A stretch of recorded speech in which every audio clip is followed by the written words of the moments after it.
A year after my wife passed away, I hired an electrician to fix the electrical system in her old factory. While working, he suddenly stopped and looked at me with genuine fear. "Do not open that hidden box on your own," he whispered before packing his tools and leaving the building in a massive hurry.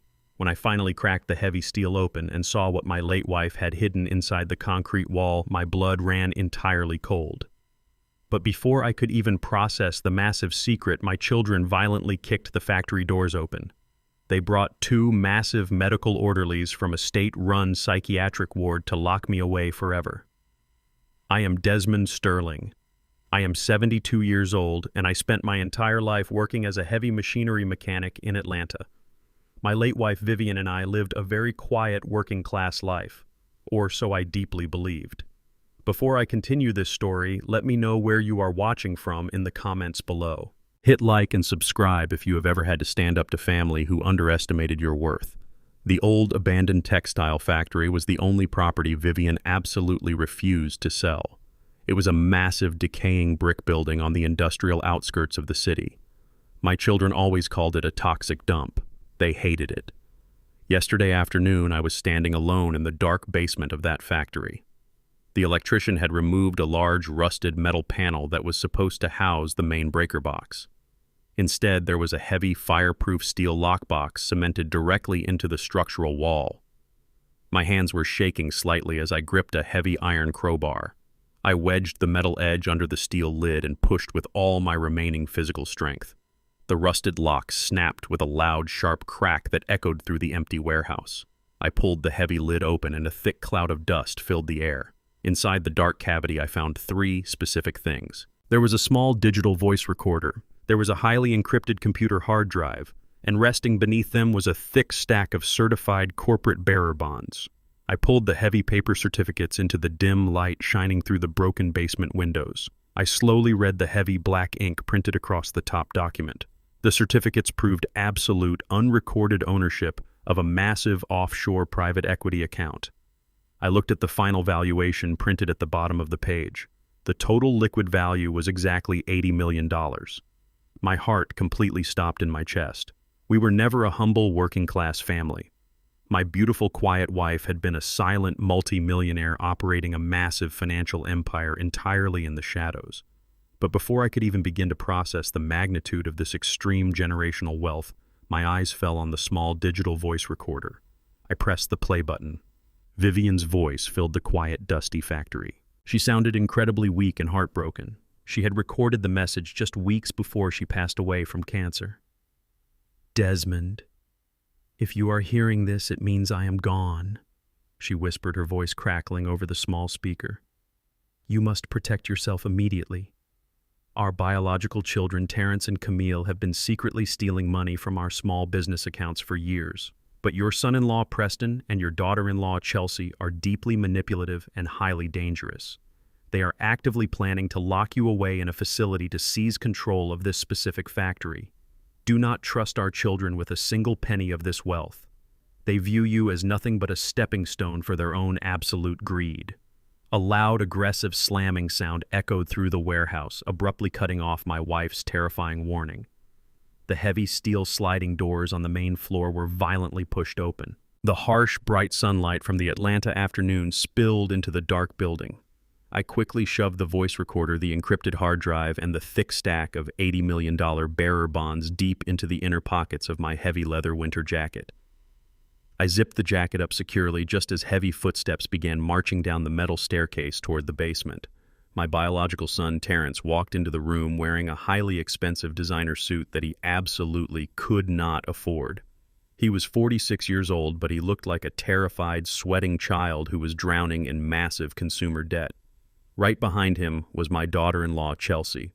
She is a 42-year-old white woman who failed miserably as an interior designer, but constantly acted like she belonged to absolute royalty.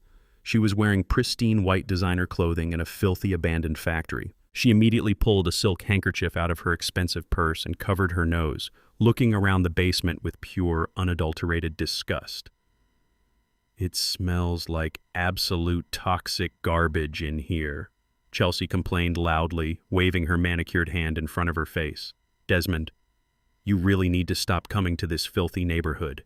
It is completely unsanitary and dangerous. But I suppose people from your specific background simply do not know how to maintain proper hygiene or valuable property. Her highly racist microaggression hung in the cold air exactly as she intended. She always used those subtle, condescending insults to remind me that she felt vastly superior to our black family. My biological daughter, Camille, trailed closely behind her, completely ignoring my presence to stare blankly at her cell phone.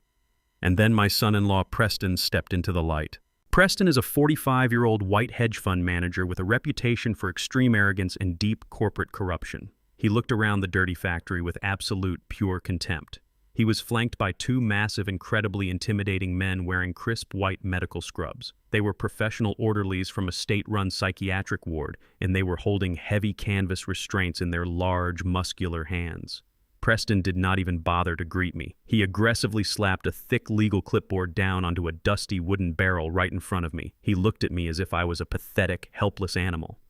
"We are completely done playing these little games," Desmond Preston said, his voice dripping with intense, unearned authority. "You are wandering around an abandoned, toxic building talking to yourself in the dark. It is highly pathetic. This property is becoming a massive financial liability to our family. We have a commercial developer who is actively willing to buy this useless land tomorrow morning for a significant cash payout.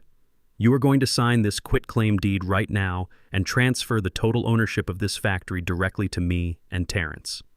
I looked at the four of them standing there, completely convinced of their own absolute superiority. I felt the heavy stack of $80 million bearer bonds resting securely against my chest. "What makes you think I would ever sign over my wife's property to you?" I asked, keeping my voice perfectly calm and completely flat. Terrence stepped forward, wiping nervous sweat from his forehead. "Because you no longer have a choice, Dad," he said coldly, trying to sound strong but failing entirely. "You are completely losing your mind. You have severe dementia. We already filed the official medical paperwork with the state. We have 2 professional orderlies right here, right now. You are going to sign the deed today, or they are going to physically drag you out of this building and permanently relocate you to a locked memory care unit at the state psychiatric hospital. My own biological children were actively plotting to throw me into a literal prison just to steal a factory they thought was worth a little bit of pocket change. They wanted to strip away my fundamental human rights and lock me in a padded room until I died." Preston crossed his arms over his expensive, tailored chest. "If you do not sign the deed right now, old man, I am going to personally make sure they heavily medicate you until you forget your own name." Preston threatened maliciously. "We legally control your medical proxy now. You sign the paper, or we erase your entire existence today. It is really that simple." I looked at Preston and his expensive suit. I looked at Chelsea and her deeply disgusted expression. I looked at my own biological children who stood there completely willing to destroy their father for a quick financial payout. I did not raise my voice. I did not show a single ounce of fear or panic. I simply reached out and patted the inner pocket of my heavy leather jacket, where $80 million in pure, untaxed wealth rested safely against my heart. "You want this dusty old building?" I asked softly, my voice echoing through the damp basement. "Take it. The bricks are completely worthless to me now." I turned around and walked directly toward the 2 massive medical orderlies. They stepped forward slightly to block my path, expecting me to put up a physical fight. I stopped right in front of them and looked the largest man dead in the eyes. "I am of perfectly sound mind and body," I stated with absolute freezing authority. "If you lay a single finger on me without a signed warrant from a sitting judge, I will personally ensure you spend the next 20 years in a federal penitentiary for kidnapping and severe elder abuse." The 2 orderlies hesitated. They looked back at Preston for confirmation, but Preston did not have a valid court order yet. He only had loud threats and illegal intimidation. The orderlies slowly stepped aside, creating a narrow path for me. I walked right past them, leaving my arrogant son-in-law and my treacherous children standing in the dark basement of an empty factory. I walked out into the cool Atlanta afternoon, completely free and entirely armed with the greatest financial weapon they could never possibly imagine. The war had officially begun, and they had absolutely no idea they were already completely outgunned. The cool autumn wind hit my face as I walked away from the abandoned textile factory. I left them behind. I walked 3 blocks down the cracked sidewalk until I reached a busy intersection. I pulled out my mobile phone and ordered an upscale ride service. I sat on a wooden bus bench and waited for the black luxury sedan to arrive. My heart was beating steadily in my chest. The heavy leather jacket kept me warm, but the real heat came from the $80 million in corporate bearer bonds resting safely against my ribs. The driver arrived and opened the back door for me. I slid into the comfortable leather seat and gave him the address printed on the heavy watermarked documents my late wife Vivien had hidden. The address belonged to a towering glass and steel skyscraper in the absolute center of the wealthy downtown financial district. I watched the impoverished neighborhoods slowly transition into towering monuments of corporate wealth as we drove closer to the city center. I asked the driver to pull over one block early so I could grab a cup of black coffee from a high-end cafe. I thanked him and walked inside. The smell of roasted espresso beans filled the air. I approached the marble counter and ordered a simple black coffee. The barista smiled politely and told me the total was $5. I reached into my old wallet and pulled out my standard bank debit card. I inserted the plastic chip into the card reader and waited for the familiar approval beep. Instead, the machine flashed a harsh red light and emitted a loud rejection tone. The barista frowned and asked me to try again. I inserted the card a second time. The machine declined it once more. A cold wave of realization washed over me. I checked my mobile phone and saw 3 automated alerts from my local bank and my health insurance provider. My personal checking account was completely frozen due to suspected fraudulent activity. My premium health insurance policy was abruptly canceled. I stood in the cafe staring at the small digital screen of my mobile phone. I knew exactly who was responsible for this malicious attack. Preston was a highly connected hedge fund manager with friends in dark corporate places. He knew I needed my daily blood pressure medication to survive. He knew my modest pension was deposited into that specific bank account. He illegally used his powerful financial connections to freeze my assets and cancel my medical lifeline. He wanted to completely cut off my oxygen supply so I would have no choice but to crawl back to the factory and sign over the deed. He wanted to starve me into total submission. He genuinely believed that a 72-year-old black man with no money would panic and completely surrender to his wealthy white son-in-law. I did not feel panic. I felt a deep, calculating rage that sharpened my mind into a lethal weapon. I walked the remaining block to the towering glass skyscraper. I pushed through the heavy revolving doors and entered an immaculate lobby paved with imported white marble. Men and women in incredibly expensive tailored suits walked briskly past me.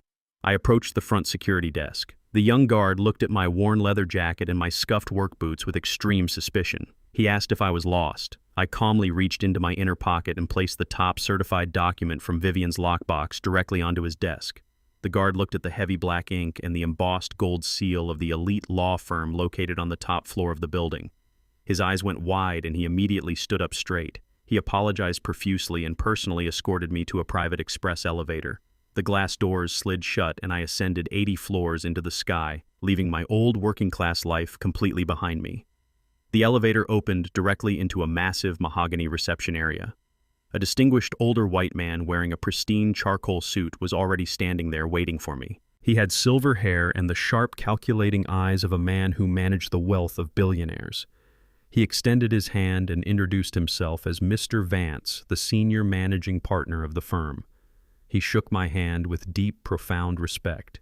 He escorted me down a long hallway lined with expensive modern art and led me into a massive corner office overlooking the entire city of Atlanta.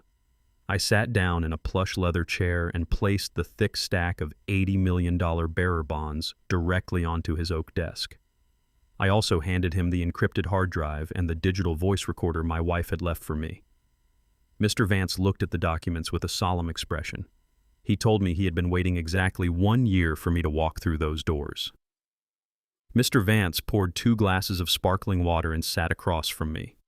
He explained that my late wife Vivien was a brilliant financial mastermind. She did not just own the old abandoned textile factory. She had quietly purchased the entire surrounding industrial block over the last 3 decades, using highly secure anonymous shell companies. She knew the city would eventually expand, and she knew those toxic brick buildings would become incredibly valuable commercial real estate. Mr. Vance then revealed the exact reason my greedy children were trying to force me into a psychiatric ward today. A massive global technology conglomerate named Titanica Corporation was quietly trying to buy the entire industrial block to build a state-of-the-art logistics hub. Titanica Corporation had officially offered $25 million in pure liquid cash for the factory property my children were demanding I sign over to them. The entire puzzle suddenly made perfect sense. Preston and Chelsea did not want the factory because they wanted to renovate it. They wanted it because they secretly knew about the $25 million corporate buyout offer. Preston was facing a massive federal investigation by the Securities and Exchange Commission for embezzling client funds at his hedge fund. He desperately needed a massive infusion of untraceable cash to cover his tracks and avoid spending the next 20 years in a federal penitentiary. They looked at me and saw nothing but a disposable obstacle standing between them and their total financial salvation. They were completely willing to throw a perfectly sane elderly man into a locked memory care unit where I would be heavily medicated until the day I died just to steal $25 million and save Preston's miserable criminal career. I looked at Mr. Vance and took a slow, deliberate sip of my sparkling water. I told him about the incident at the coffee shop. I explained that Preston had illegally frozen my modest personal bank accounts and canceled my premium health insurance, hoping to trigger a fatal heart attack or force my surrender. Mr. Vance frowned and reached for his desk phone to call his litigation team to fix the insurance issue immediately. I raised my hand and told him to wait. I did not want to just reinstate my health insurance. I wanted to completely eradicate the men and women who tried to destroy my life. I instructed Mr. Vance to officially activate the $80 million offshore trust immediately. I wanted total liquid access to my newly discovered wealth. Mr. Vance typed rapidly on his encrypted computer terminal. Within 60 seconds, the massive fortune Vivien had built was officially transferred into my absolute legal control. I was no longer a retired mechanic. I was one of the wealthiest men in the state. I leaned forward and looked Mr. Vance directly in the eyes. I gave him his very first official directive as my wealth management attorney. I told him to deploy his absolute best forensic accountants and corporate shadow buyers. I did not want to sue Preston for freezing my bank accounts. I wanted to completely own him. I instructed my legal team to begin a hostile shadow takeover of Preston's entire hedge fund debt. Preston was bleeding cash and trying to hide his massive embezzlement from federal regulators. He owed millions to shadow investors and corporate creditors. I told Mr. Vance to use my $80 million war chest to quietly purchase every single piece of debt Preston had ever acquired. I wanted to become his sole absolute creditor without his knowledge. If he owed money on his luxury mansion, I wanted to own the mortgage. If his hedge fund borrowed capital to stay afloat, I wanted to hold the promissory notes. I wanted to weave an invisible web of heavy iron chains completely around his neck. The extremely greedy men who threw me out into the cold were about to discover the terrifying reality of true corporate power. The devastating financial war was now officially and entirely in motion. I sat in the plush leather chair of my new luxury penthouse suite overlooking the beautiful city of Atlanta. The sun was setting and casting long shadows across the towering skyline. My mobile phone buzzed on the cool marble table. It was my wealth management attorney, Mr. Vance. He called to deliver a highly urgent update regarding the massive $25 million real estate buyout. The corporate executives at Titanica Corporation were growing incredibly impatient. They issued a strict 10-day deadline to finalize the purchase of the old textile factory. If the deal did not close within exactly 10 days, they were going to pull their massive cash offer entirely and walk away from the negotiating table forever. This incredibly tight deadline was an absolute nightmare for my greedy son-in-law Preston. Preston desperately needed that $25 million to cover up the massive embezzlement at his hedge fund before the federal investigators audited his corporate books. But he had one major catastrophic problem. He did not legally own the factory, and the actual owner was supposedly missing. My children genuinely believed I was currently shivering on a cold park bench somewhere in the city. Because Preston had illegally frozen my modest personal checking account and canceled my health insurance, they assumed I was completely destitute. They thought I was starving, wandering the dangerous streets without my vital blood pressure medication, completely broken and deeply confused. They honestly believed their cruel psychological warfare had successfully chased me into the dark, dirty gutters of Atlanta. They had absolutely no idea I was sitting in a 5-star penthouse eating imported steak and systematically dismantling their entire financial existence. I opened my encrypted laptop and logged into a highly secure private server. Shortly after my beautiful wife Vivien passed away, I had a professional security team install a network of hidden 4K high-definition cameras inside my old working-class house. I originally installed the discrete cameras to monitor for burglaries while I was working at the hardware store. But tonight, those tiny invisible lenses were actively serving as the ultimate surveillance weapons against my own treacherous blood. I clicked on the live feed from my old living room. The video quality was crystal clear, and the hidden microphones picked up every single whisper perfectly. Preston was pacing aggressively back and forth across my worn living room carpet. He was sweating heavily through his expensive designer shirt. My daughter-in-law Chelsea was sitting on my old sofa, biting her perfectly manicured fingernails with intense, nervous energy. My biological son Terrence and my daughter Camille were standing quietly in the corner looking incredibly stressed. They were completely panicking about the 10-day deadline imposed by Titanica Corporation. They knew that if they did not produce a legally signed deed immediately, the massive corporate buyout would vanish, and Preston's financial crimes would be entirely exposed to the federal government. "We cannot wait any longer," Preston shouted, his voice echoing loudly through my empty house. "The corporate developers gave us exactly 10 days. If we do not hand them a clean title by next Friday, the entire deal is completely dead, and I am going to federal prison. We need the old man to sign the transfer of deed right now." Chelsea stood up and smoothed out her expensive silk blouse. "We cannot find him, Preston," she complained with a highly irritated tone. "The police have not seen him. The hospitals do not have him. The old fool probably forgot his own name and wandered off into the woods. We do not have time to hunt down a senile old black man who refuses to cooperate with our business plans. We have to take matters into our own hands today." Before Terrence could even ask what she meant, a heavy knock sounded at my front door. Preston quickly walked over and opened it. A short, balding white man carrying a worn leather briefcase stepped into my living room. He did not look like a respectable legal professional. He had the shifty, nervous energy of a career criminal. Preston greeted the man and introduced him to the rest of the room as Mr. Higgins. Mr. Higgins was a corrupt underground notary public who made a very lucrative living by legally stamping fraudulent documents for desperate corporate criminals. He was a man who happily sold his official state seal to the absolute highest bidder. Preston reached into his jacket pocket and pulled out a thick stack of $100 bills. He handed the heavy stack of cash directly to Mr. Higgins. My hidden microphones captured the entire illegal transaction with flawless audio precision. Higgins greedily counted the money and smiled. He opened his worn briefcase and pulled out his heavy official notary stamp. He placed it carefully on my old wooden coffee table. Chelsea walked over to the coffee table and proudly pulled a crisp white legal document out of her designer purse. It was a fraudulent transfer of deed, completely surrendering the total ownership of the old textile factory directly to Preston and Chelsea. The only thing missing was my official signature at the very bottom of the page. Chelsea also pulled out an old tax return she had stolen from my desk drawer. It contained my genuine signature. She placed it next to the fraudulent deed and pulled out a heavy black ink pen. Terrence suddenly stepped forward, his face pale with sudden nervous hesitation. "Are we really going to do this?" Terrence asked, his voice shaking slightly. "If we forge his signature on a major commercial property deed, we are crossing a massive legal line. This is a severe felony. What if the old man shows up and tells the police he never signed it?" Preston aggressively grabbed Terrence by the collar of his shirt and shoved him backward. "Shut your mouth, you pathetic coward," Preston hissed maliciously. "The old man is completely senile and starving on the street. Even if he does show up, nobody is going to believe a confused poor old mechanic over a highly successful wealth manager and a licensed real estate agent. We hold all the power in this city. You are going to stand there and keep your mouth shut while we secure your financial future." Terrence immediately folded, completely submitting to Preston's arrogant authority. He backed away and looked at the floor in absolute shame.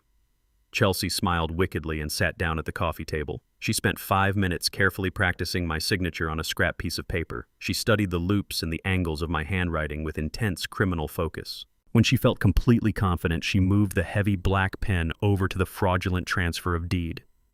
I sat perfectly still in my penthouse watching my daughter-in-law actively steal my property on a live high-definition video feed. She pressed the pen to the paper and smoothly forged my exact signature on the bottom line. She smiled brightly and pushed the document across the table to Mr. Higgins. The corrupt notary did not ask a single question. He picked up his official heavy metal state seal and pressed it down firmly over the forged signature. A loud, sharp clack echoed through the living room as the fraudulent deed became a certified, notarized government document. They actually cheered. Preston clapped his hands together and kissed Chelsea passionately on the cheek. Camille let out a massive sigh of relief and hugged Terrence. They opened a bottle of cheap wine they found in my kitchen and poured glasses to celebrate their massive criminal victory. They genuinely believed they had just successfully stolen $25 million. They thought they had completely outsmarted the system and secured their wealthy lifestyles forever. They toasted to their own brilliant deception, totally unaware that they were celebrating their own funeral. My mobile phone buzzed again. Mr. Vance was calling on the encrypted line. He was also monitoring the live camera feed from his corporate law office. "Roland," he said, his voice tight with professional urgency, "they have officially forged the document. We have crystal clear video evidence of the entire criminal act. If they walk out of that house and file that deed with the county clerk, it becomes an incredibly messy legal situation. Give me the green light, and I will have my security team intercept them right now before they can leave the driveway." I looked at the screen. Preston was carefully folding the forged deed and sliding it into his expensive leather jacket. They were getting ready to drive downtown to the county records office. I took a slow, deep breath of the quiet air in my penthouse. "Do not intercept them." "Arthur," I commanded, keeping my voice incredibly smooth and completely devoid of emotion. "Let them walk out the front door. Let them get into their luxury cars and drive all the way downtown." Arthur paused, clearly confused by my sudden instruction. "Roland, if they file that paperwork, the property transfer goes into the official state system. We will have to spend weeks untangling the fraud in a civil court. Why would we let them officially record a forged document? Because signing a fake document in a private living room is a simple state-level crime," I explained, watching Preston and Chelsea walk out my front door on the video feed. "But the second they physically hand that fraudulent deed to a government clerk and the clerk uploads it into the digital county registry, it crosses a massive legal threshold. The electronic transfer of that fraudulent property data across state servers instantly triggers severe federal wire fraud statutes. The illegal acquisition of a commercial property valued over $20 million triggers massive federal real estate fraud. And using my name to do it is aggravated federal identity theft." I took a slow sip of my coffee and let a cold, ruthless smile spread across my face. "I do not want to sue them in a local civil court, Arthur," I continued. "I want to completely bury them under the absolute crushing weight of the federal government. I want the Federal Bureau of Investigation to handle their prosecution. Let them file the paperwork. Let them unknowingly lock themselves inside a federal penitentiary for the next 20 years. Arthur let out a low, sharp laugh over the phone line. He completely understood the brilliant, catastrophic depth of my strategy. "You are a profoundly dangerous man," Roland, Arthur said with deep professional respect. "I will immediately begin preparing the evidence packages for the federal authorities. We will let them file the deed today." I hung up the phone and closed my encrypted laptop. My children thought they were incredibly smart. They thought their arrogant white privilege and their fake corporate status made them completely untouchable. They genuinely believed they could step on a retired black mechanic and walk away with his millions. But they had absolutely no idea that I was quietly building a flawless, inescapable legal cage entirely around them. They were happily marching downtown right now to personally hand the federal government all the evidence needed to completely destroy their lives. I leaned back in my plush leather chair and looked out over the beautiful Atlanta skyline.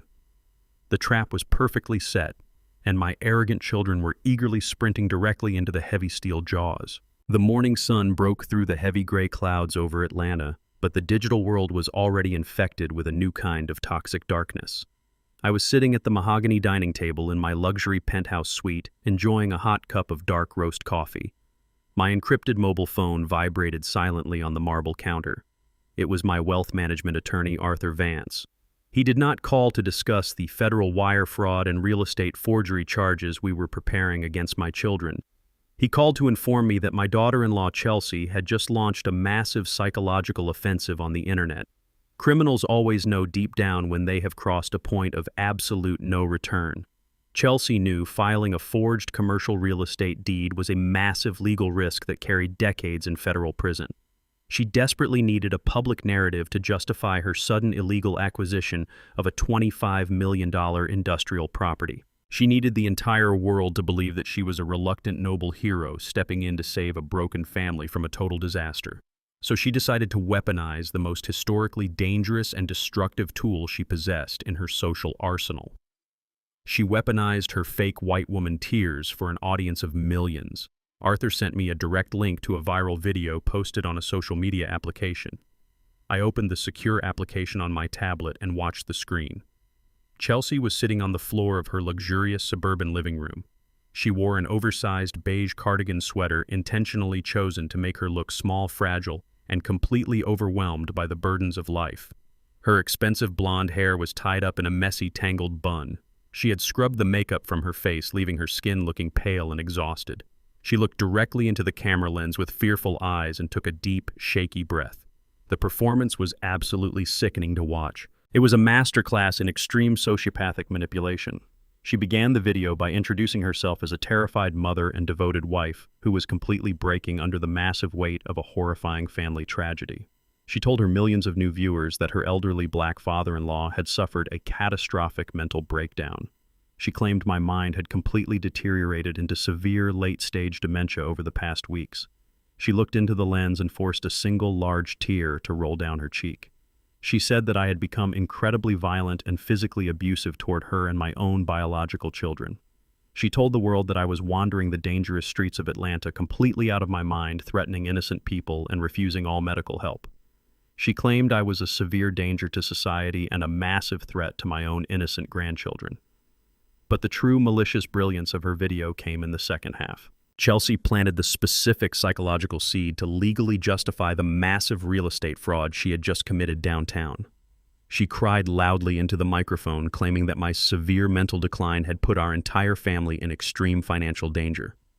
She said out of pure desperate love, she and Preston had no choice but to step in and legally take over my business affairs to save me from destroying the family legacy. She painted the forged transfer of the factory deed not as a massive federal crime, but as a noble, desperate act trying to protect a sick, violent old man from his tragic insanity. She begged the public for their prayers, their financial donations, and their deep understanding during this incredibly dark time. The digital response to her fake performance was immediate and completely overwhelming. The video accumulated over 5 million views in less than 12 hours. The internet is a massive, mindless machine that feeds exclusively on unverified emotion. Millions of strangers who knew absolutely nothing about my life or my decades of hard work immediately sided with the fragile, crying white woman on their screens. The comment section was a toxic wasteland of misplaced sympathy and extreme racial hostility. People called me a dangerous, violent thug who was incredibly lucky to have such a caring and patient daughter-in-law. They praised Chelsea as an absolute saint and a hero for stepping up to handle a volatile elderly man. My biological children saw the wave of public support and immediately rushed to join the disgusting digital circus. Terrence posted a long, highly emotional comment under the viral video. He claimed that his heart was completely shattered by his father's rapid mental decline. He publicly thanked Chelsea and Preston for taking the heavy burden of my complex financial affairs onto their shoulders so he could focus entirely on grieving. My daughter Camille uploaded her own video response an hour later. She sat in her expensive luxury car wearing large dark sunglasses to hide her supposedly swollen eyes. She wept softly and told her followers that she lived in constant physical terror of my unpredictable, violent outbursts. She completely validated Chelsea's false narrative, confirming to the entire world that I was a dangerous liability who desperately needed to be stripped of all my assets for the greater good of the family. My legal team was absolutely furious. Within an hour, Arthur Vance arrived at my penthouse suite with 3 senior litigation attorneys. They marched into my living room carrying thick stacks of printed social media transcripts and digital engagement metrics. Arthur was vibrating with intense professional anger. He threw the heavy papers onto the glass dining table and demanded immediate aggressive legal action. "Roland, we cannot allow this completely fabricated narrative to spread another single inch," Arthur stated, his voice tight with extreme frustration. They are actively assassinating your character on a global scale to build a public defense for their federal real estate fraud. Chelsea is laying the psychological groundwork to convince a jury that she forged that property deed out of medical necessity. They are trying to poison the entire potential jury pool. We have the hidden camera footage of them laughing while actively forging your signature. We have the official medical evaluations proving your mind is exceptionally sharp. I have a team of 10 lawyers ready to file a $50 million defamation lawsuit right this second. We can secure an emergency judicial cease and desist order and force every social media platform to scrub those fraudulent videos from the internet before noon today. I stood quietly by the large glass window looking down at the busy downtown traffic. The aggressive corporate attorneys in the room waited eagerly for my command to unleash their absolute legal fury. I felt the cool air conditioning of the penthouse brushing against my face. I turned around and looked at Arthur. I slowly raised my right hand, signaling for absolute silence in the room. "Do not file a single lawsuit today," I commanded, my voice incredibly calm and completely steady. "Do not contact any federal judges and do not send any cease and desist letters to anyone. We are going to do absolutely nothing to stop them." Arthur stared at me in total disbelief. "Roland, they are completely destroying your reputation," he argued. "They are manipulating millions of innocent people to view you as a violent, insane criminal. They are actively collecting thousands of dollars in public donations based entirely on a highly malicious lie. You cannot just sit here and let them control the entire public narrative." I walked over to the table and looked at the printed image of Chelsea's crying face. I felt absolutely no anger toward her. I only felt the calculated patience of a man holding an unbeatable hand of cards. "You are thinking like a traditional lawyer, Arthur," I explained softly. "You want to stop the immediate public damage. I am thinking like a man who wants to completely and permanently eradicate a toxic infection from his life. If we stop them right now, they will claim we used our massive hidden wealth to aggressively silence them. They will become permanent martyrs on the internet. I absolutely refuse to give them that easy escape route." I tapped my index finger firmly against the printed photograph on the table. "They are currently building a massive towering monument entirely out of lies," I told the room. "They are stacking every brick with their own 2 hands, fueled completely by the validation of strangers. They feel incredibly powerful and completely untouchable right now. Let them climb, Arthur. Let them build their tower of lies high. Let the entire world look up at them in absolute admiration. Let them secure television appearances. When you fall from a small stepping stool, you only bruise your knee. But when you fall from a towering skyscraper, the drop is fatal. Let them climb to the absolute top of their glory. The fall from the top will break all their bones." The internet continued to burn with the massive digital wildfire of Chelsea's fake tears, but I completely ignored the noise. Social media likes and viral videos do not hold any actual weight in the ruthless world of corporate finance. While my daughter-in-law was busy playing the ultimate victim for millions of gullible strangers on her mobile phone, her husband Preston was facing a catastrophic reality check. The heavy gears of my trap were finally beginning to crush his arrogant spirit. My wealth management attorney, Arthur Vance, had perfectly orchestrated the next phase of our financial warfare. Titanica Corporation was still officially offering $25 million for the old textile factory property. Preston and Chelsea had successfully filed the forged transfer of deed with the county clerk. They genuinely believed they were only a few short days away from a massive payday. They thought the federal wire fraud and real estate forgery they committed were completely untraceable. But commercial real estate transactions involving multinational conglomerates are never that simple. Titanica Corporation conducted a mandatory deep title search on the factory property as part of their standard corporate due diligence. Arthur Vance had anticipated this exact standard procedure.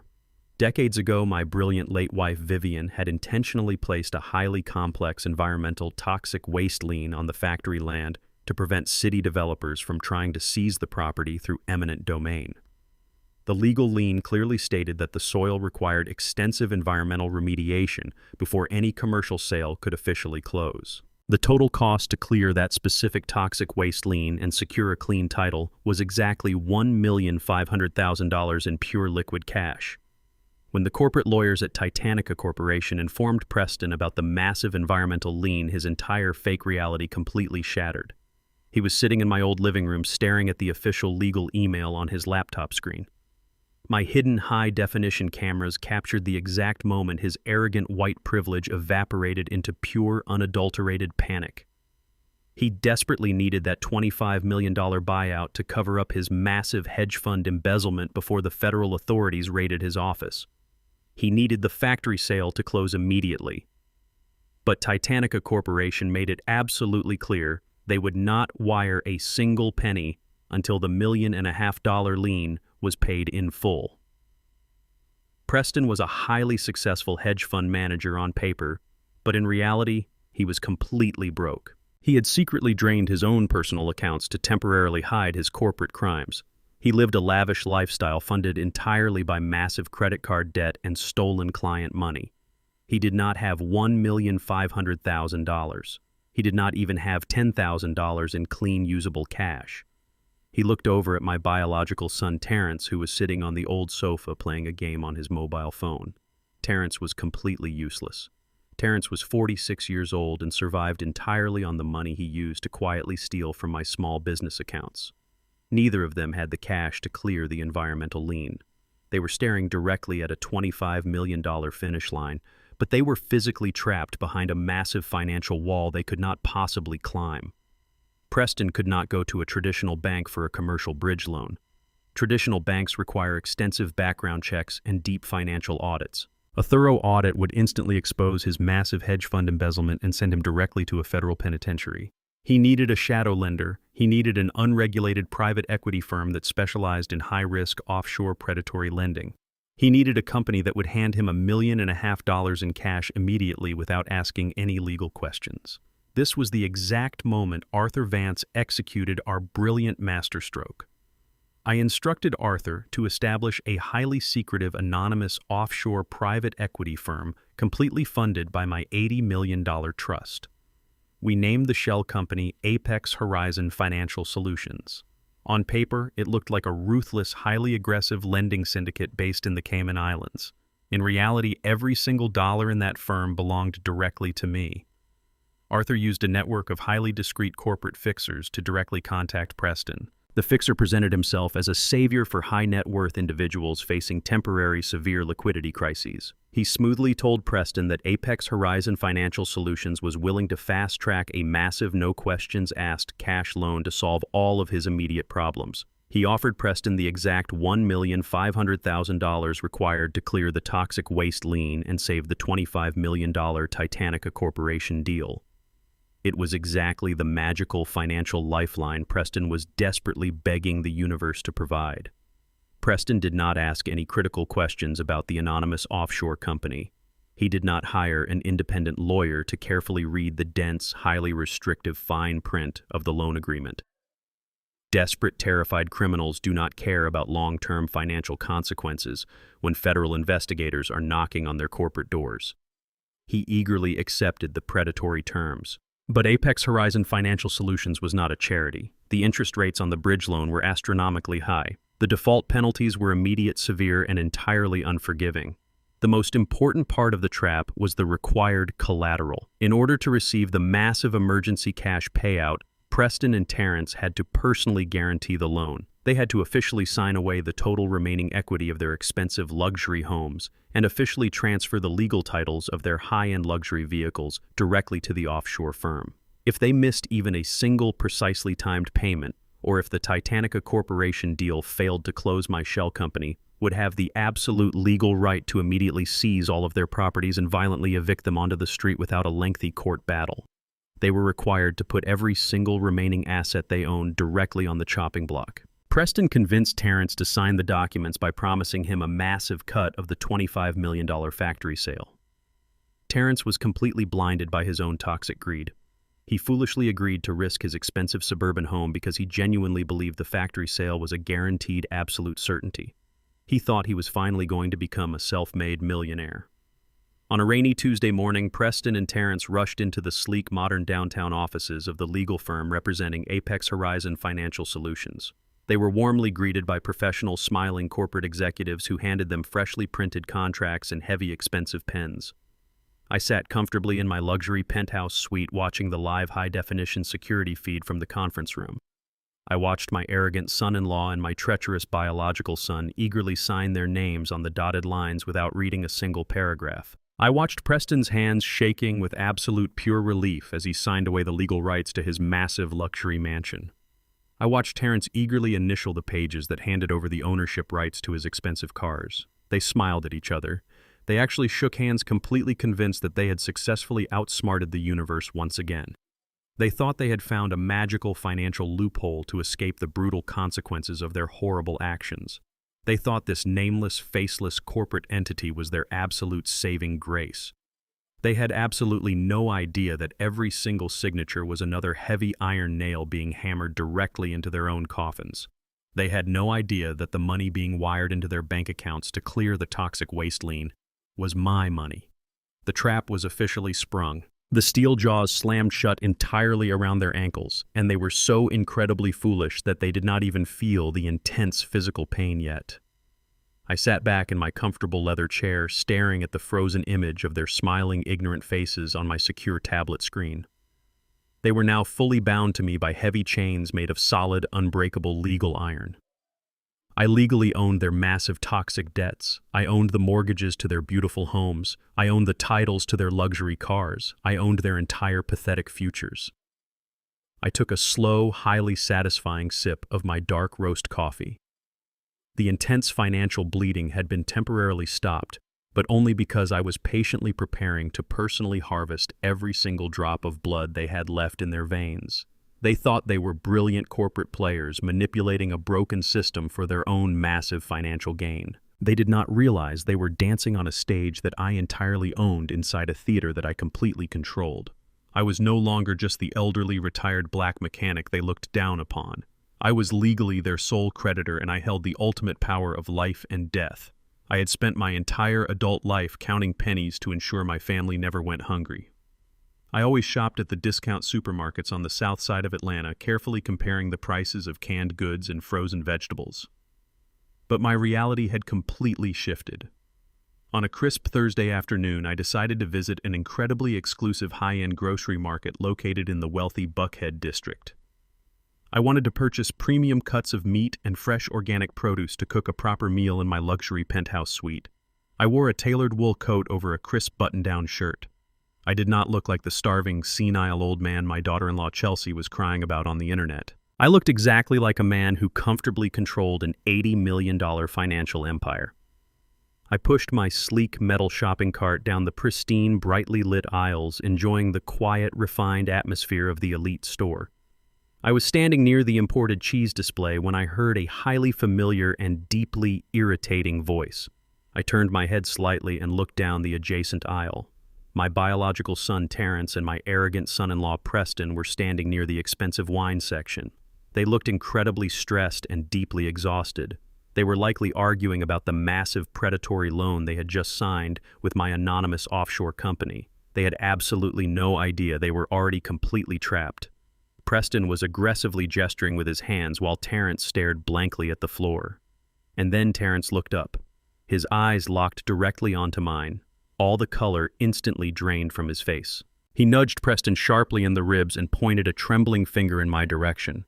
Preston spun around and his jaw dropped in absolute shock. They fully expected me to be freezing in a dirty alleyway wearing rags and begging for loose change.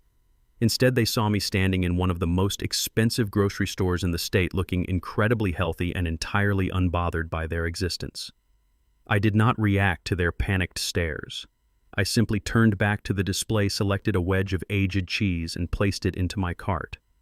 I calmly walked to the front checkout counter and paid for my expensive groceries using a premium black corporate card linked directly to my new offshore trust.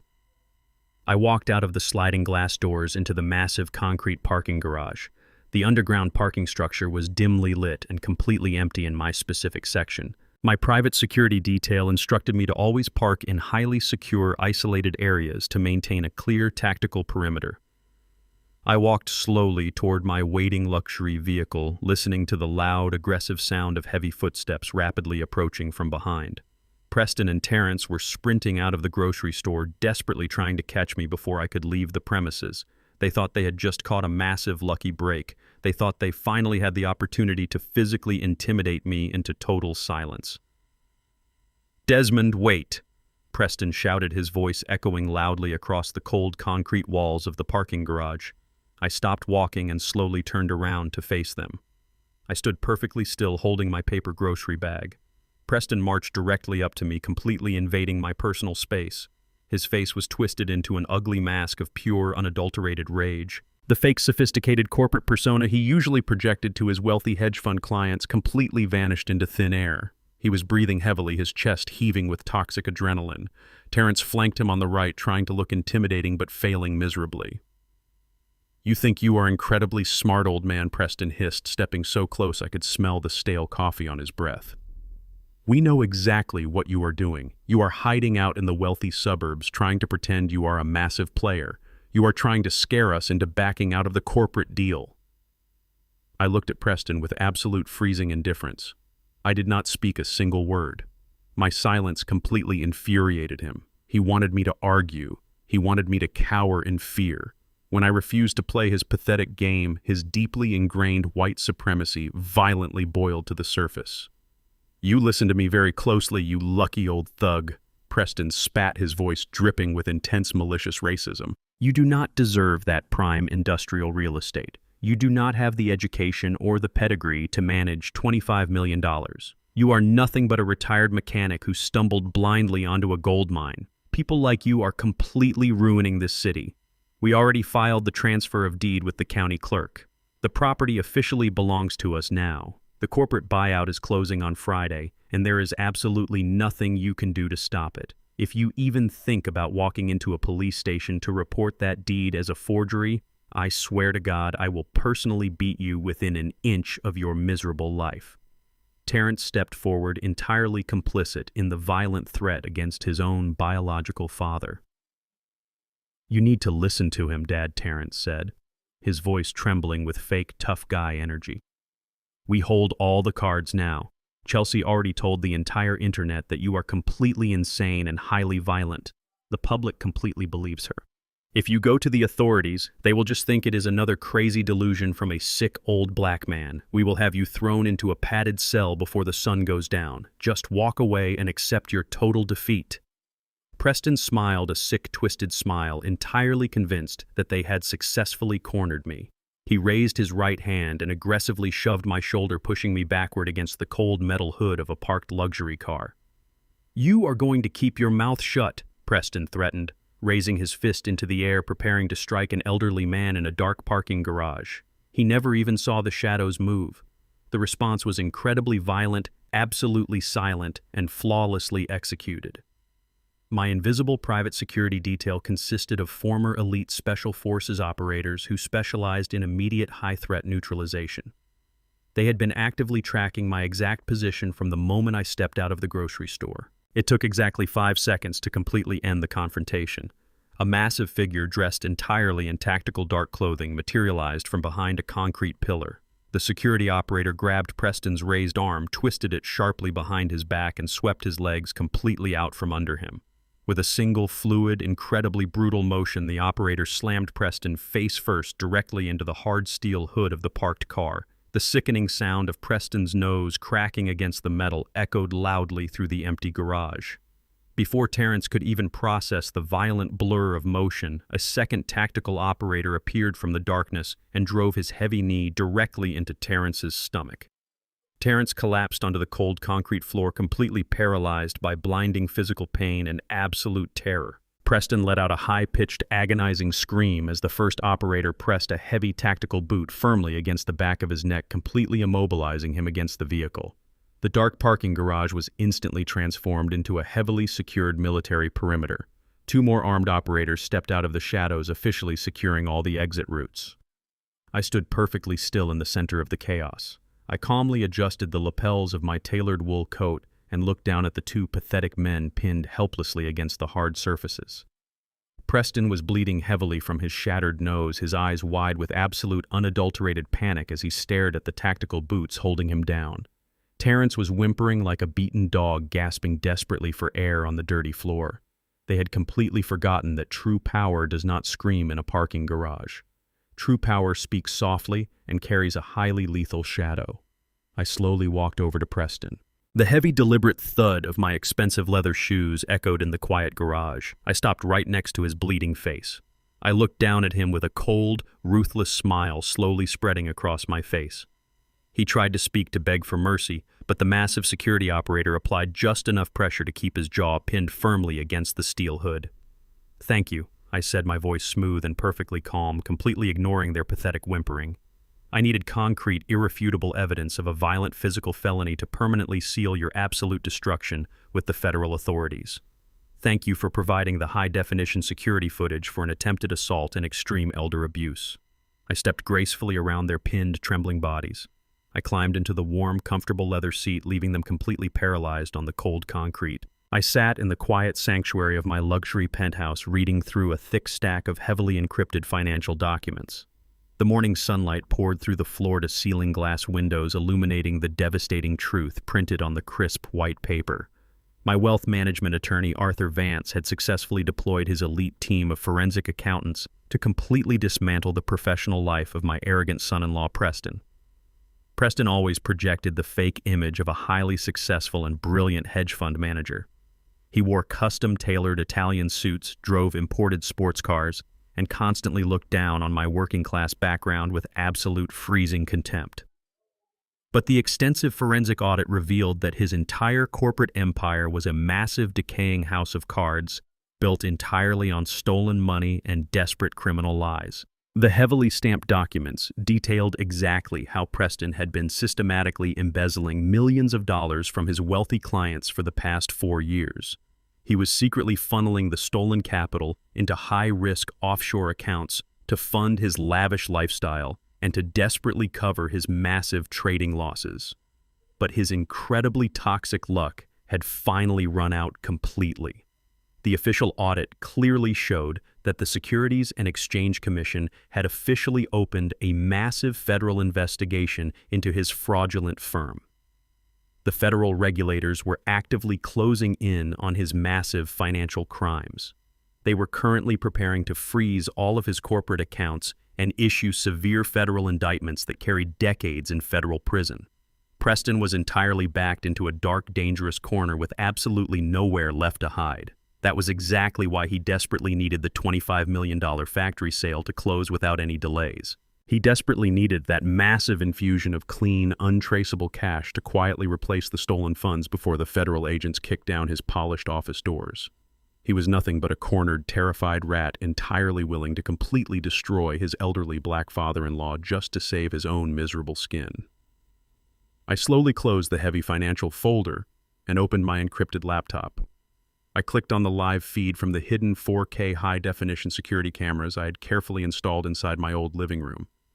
The visual contrast between Preston's terrifying legal reality and his current arrogant behavior was absolutely staggering to witness.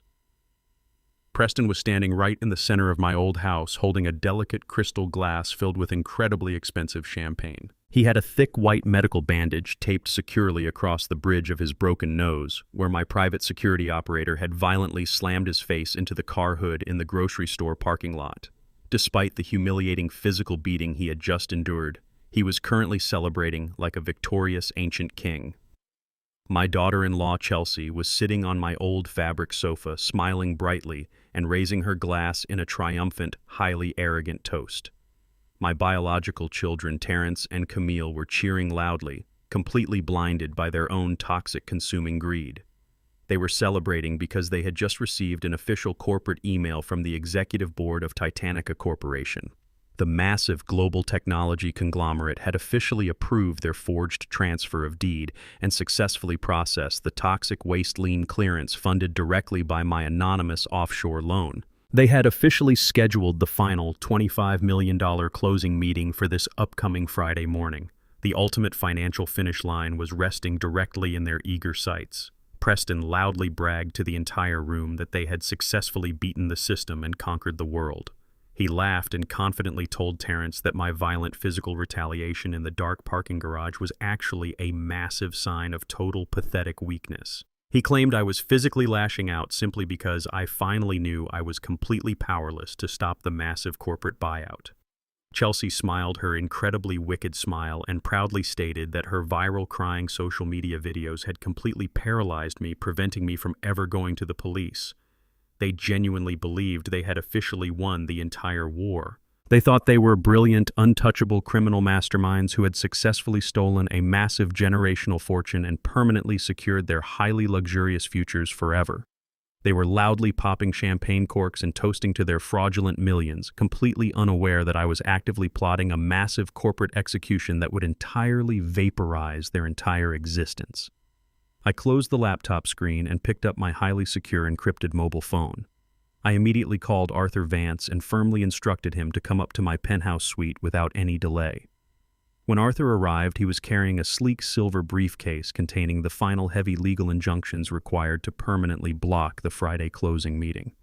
He completely assumed I was finally ready to present the forged property deed to the federal authorities and have my treacherous children arrested for massive real estate fraud before the Titanic deal could be finalized. Arthur confidently sat across from me at the glass dining table and opened his silver briefcase, completely ready to unleash a massive, highly destructive legal firestorm upon my family.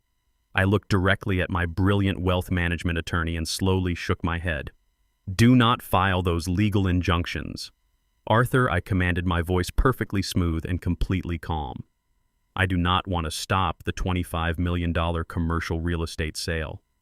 I want the Friday closing meeting to proceed exactly as they currently have it scheduled."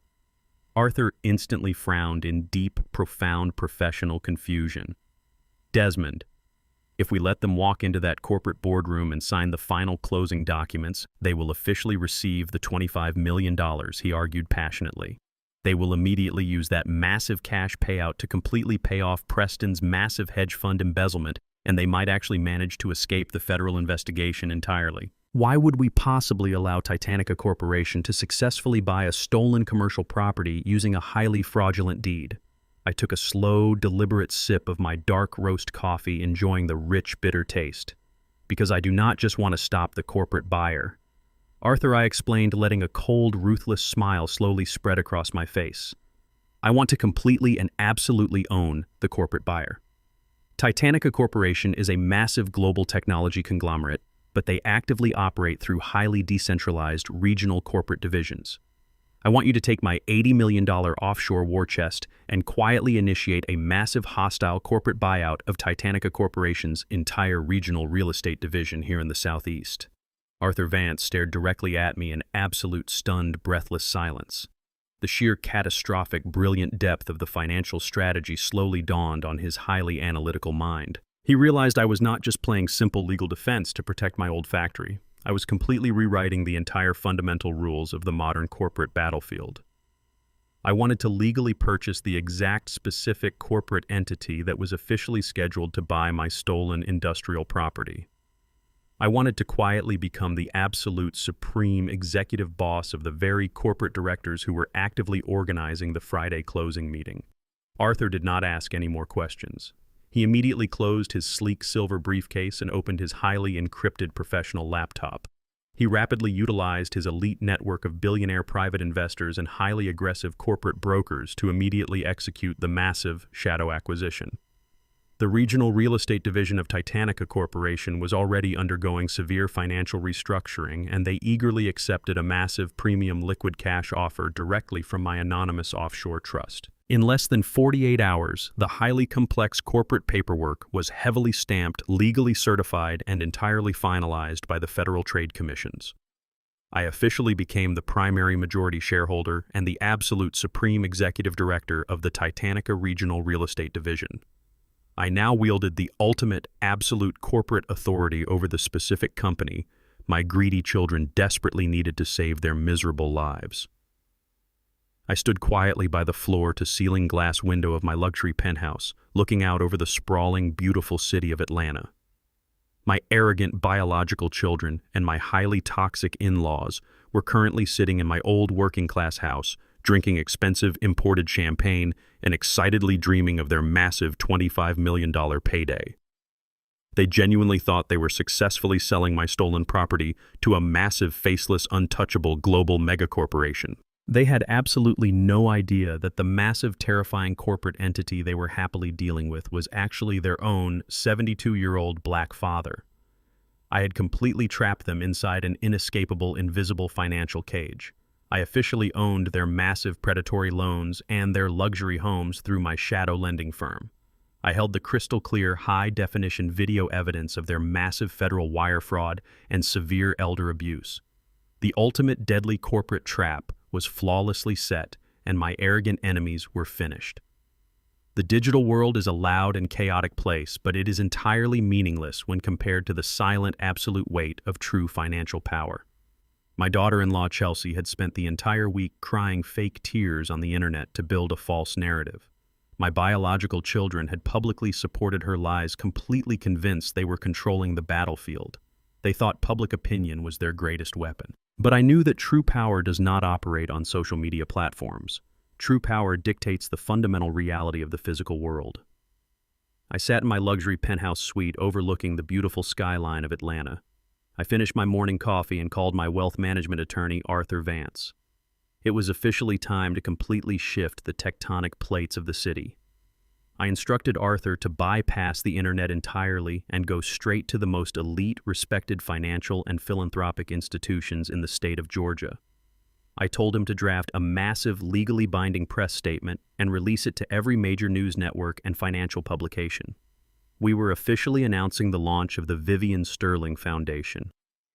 I named the foundation after my beautiful late wife because she was the brilliant, silent architect of our massive offshore empire. She was a woman who believed deeply in the power of hard work and community uplift. The press release boldly announced that the Vivien Sterling Foundation was being established with a staggering initial endowment of exactly $50 million in pure liquid cash. But the foundation had a very specific and highly targeted mission. It was entirely dedicated to funding and supporting young, brilliant, black-owned technology startups across the city of Atlanta. I deliberately structured this massive charitable entity to empower the exact demographic of people my arrogant white son-in-law Preston constantly looked down upon. Preston and my biological son Terrence had spent their entire lives failing at fake technology applications and corrupt hedge funds. They believed they were inherently superior corporate masterminds. I wanted to build a towering $50 million monument to black excellence using the very money my greedy family had tried to steal from me in the dark. Arthur Vance distributed the press release to the major news networks. The impact was absolutely instantaneous and incredibly explosive. News stations immediately interrupted their broadcasts to announce that a retired black mechanic was injecting $50 million into the local economy. The public narrative that Chelsea had carefully built on the internet instantly fractured into a million pieces. People could not logically reconcile the image of a violent, senile old man with the undeniable reality of a highly sophisticated philanthropic titan. While the media networks were busy praising my name as a visionary community leader, my biological children and my toxic in-laws were sitting in my old house completely unaware of the impending earthquake. I opened my encrypted laptop and clicked on the live feed from my hidden high-definition security cameras. They were sitting around the old television set drinking cheap wine and celebrating their upcoming $25 million corporate buyout. But their pathetic celebration came to a sudden, violent end when the local news anchor appeared on the screen holding a copy of my official press release. I watched closely as the color completely drained from Terrence's face. He dropped his wine glass onto the carpet. It shattered loudly, but nobody in the room even blinked. Preston's jaw dropped wide open in absolute breathless horror. Chelsea stood up from the sofa, her eyes wide and completely terrified, as the news anchor read the details of the $50 million endowment. The absolute shock paralyzing their bodies was incredibly satisfying to witness. They finally realized the terrifying magnitude of the massive mistake they had made. They realized they had not just evicted a poor, helpless old man. They had actively declared war on a multimillionaire who possessed the financial power to completely eradicate their entire existence. The heavy, suffocating silence in my old living room lasted for exactly 5 minutes. Preston was doing the frantic mathematical calculations in his head. He knew the factory they forged the deed for was worth $25 million. Hearing that I was locking $50 million into a permanent charitable trust meant his massive generational wealth was rapidly disappearing. Chelsea began to panic, pacing back and forth across the room. She complained loudly that I was giving away her rightful inheritance to complete strangers. Her intense selfishness completely blinded her to the reality of her horrific criminal actions. But hungry, desperate rats will always look for a new way into the kitchen. Chelsea suddenly stopped pacing and turned to the rest of the family. She formulated a brilliantly stupid plan built entirely on breathtaking arrogance and total delusion. She pointed out that I was only putting $50 million into the foundation.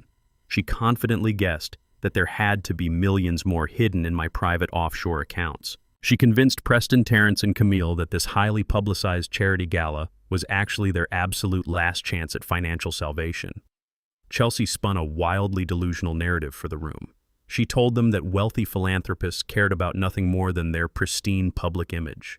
She aggressively argued that a man hosting a massive charity event honoring his late wife would absolutely hate the optics of a messy, unresolved family feud bleeding into the spotlight.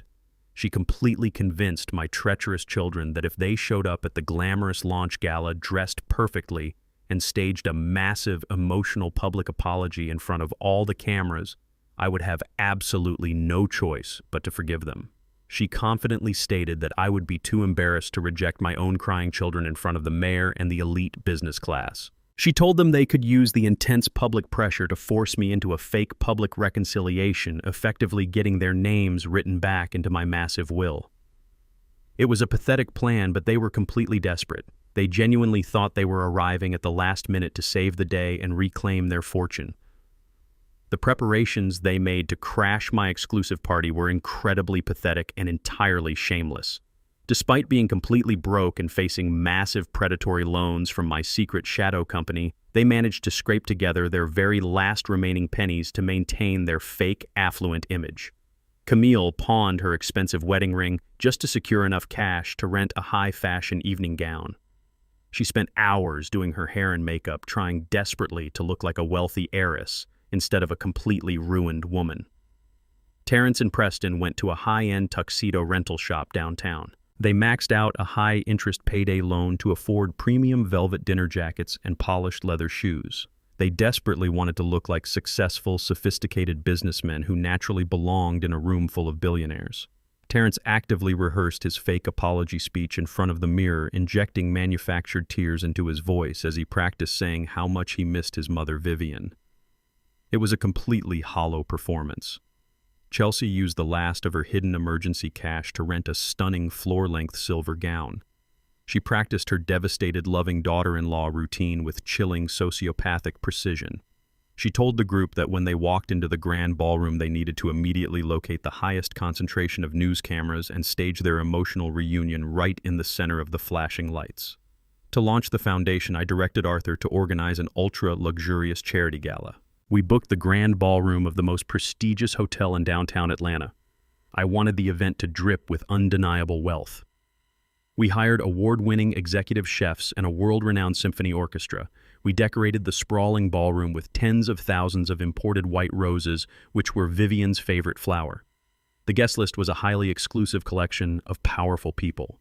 They felt incredibly smart. They felt like masterful manipulators who were about to successfully hijack my entire charitable legacy. They had absolutely no concept of the total, unmitigated destruction that was patiently waiting for them behind the heavy velvet curtains of my grand ballroom. They thought they were crashing a party to steal my remaining millions.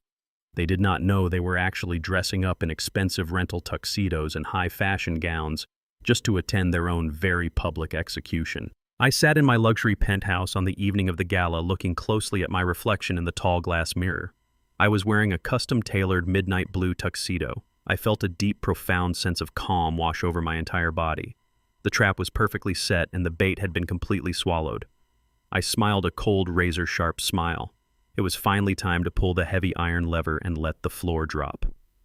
The grand ballroom was transformed into a palace of luxury. Tens of thousands of imported white roses wrapped around the massive crystal chandeliers. The sweet scent filled the air, honoring the memory of my late wife, Vivien. An orchestra played soft classical music. Waiters in crisp white jackets moved gracefully through the crowd, carrying silver trays loaded with premium champagne. The room was packed with the absolute elite of Atlanta. Senators, the city mayor, and highly successful business leaders mingled under the bright lights. I stood on the elevated balcony, overlooking the main floor hidden in the shadows. I watched the heavy oak doors carefully. I had instructed my private security detail to leave that single entrance unguarded. I knew my greedy children were coming tonight. I could feel their desperate toxic energy approaching the building. Right on schedule, the heavy side doors pushed open. Terrence, Camille, Preston, and Chelsea strutted into the brightly lit room. They carried themselves with the breathtaking arrogance of people who genuinely believed they owned the entire world. Terrence was wearing a cheap rental tuxedo that was slightly too tight across his shoulders. Camille walked beside him, her neck bare, having pawned every piece of jewelry she owned to afford the dress. Preston marched forward wearing a velvet dinner jacket bought with a high-interest payday loan. Chelsea trailed behind, wrapped in a silver floor-length gown, turning her head rapidly to locate the news cameras. They approached the reception desk where a young woman holding a digital guest list asked for their invitations.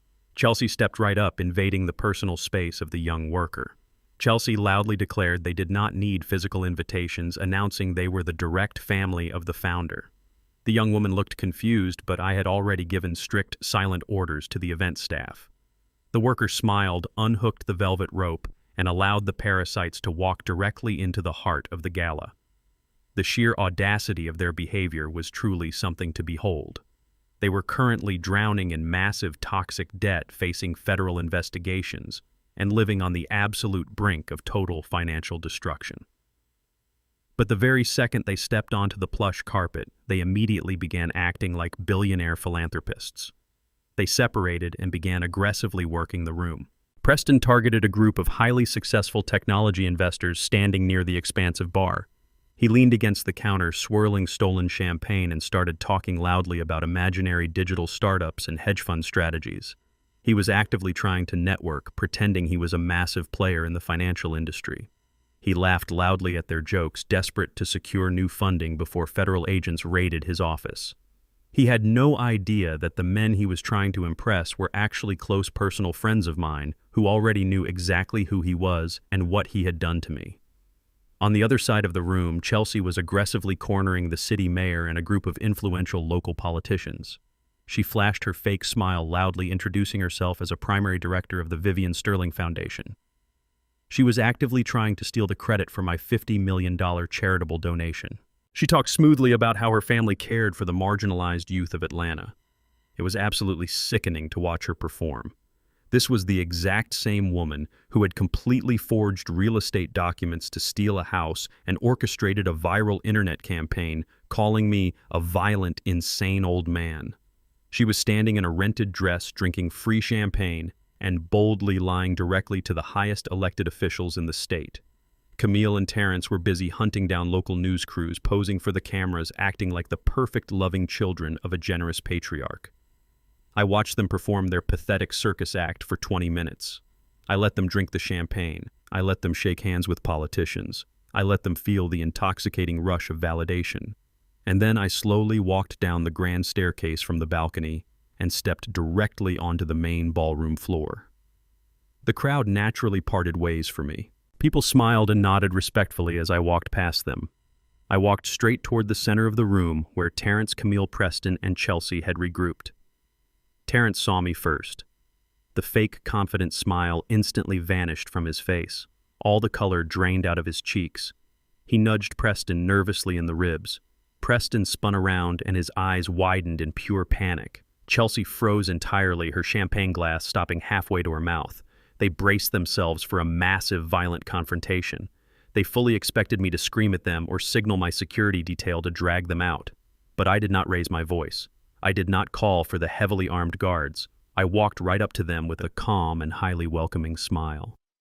"Good evening, my dear family," I said smoothly, my voice projecting just loud enough for the surrounding politicians and investors to hear clearly.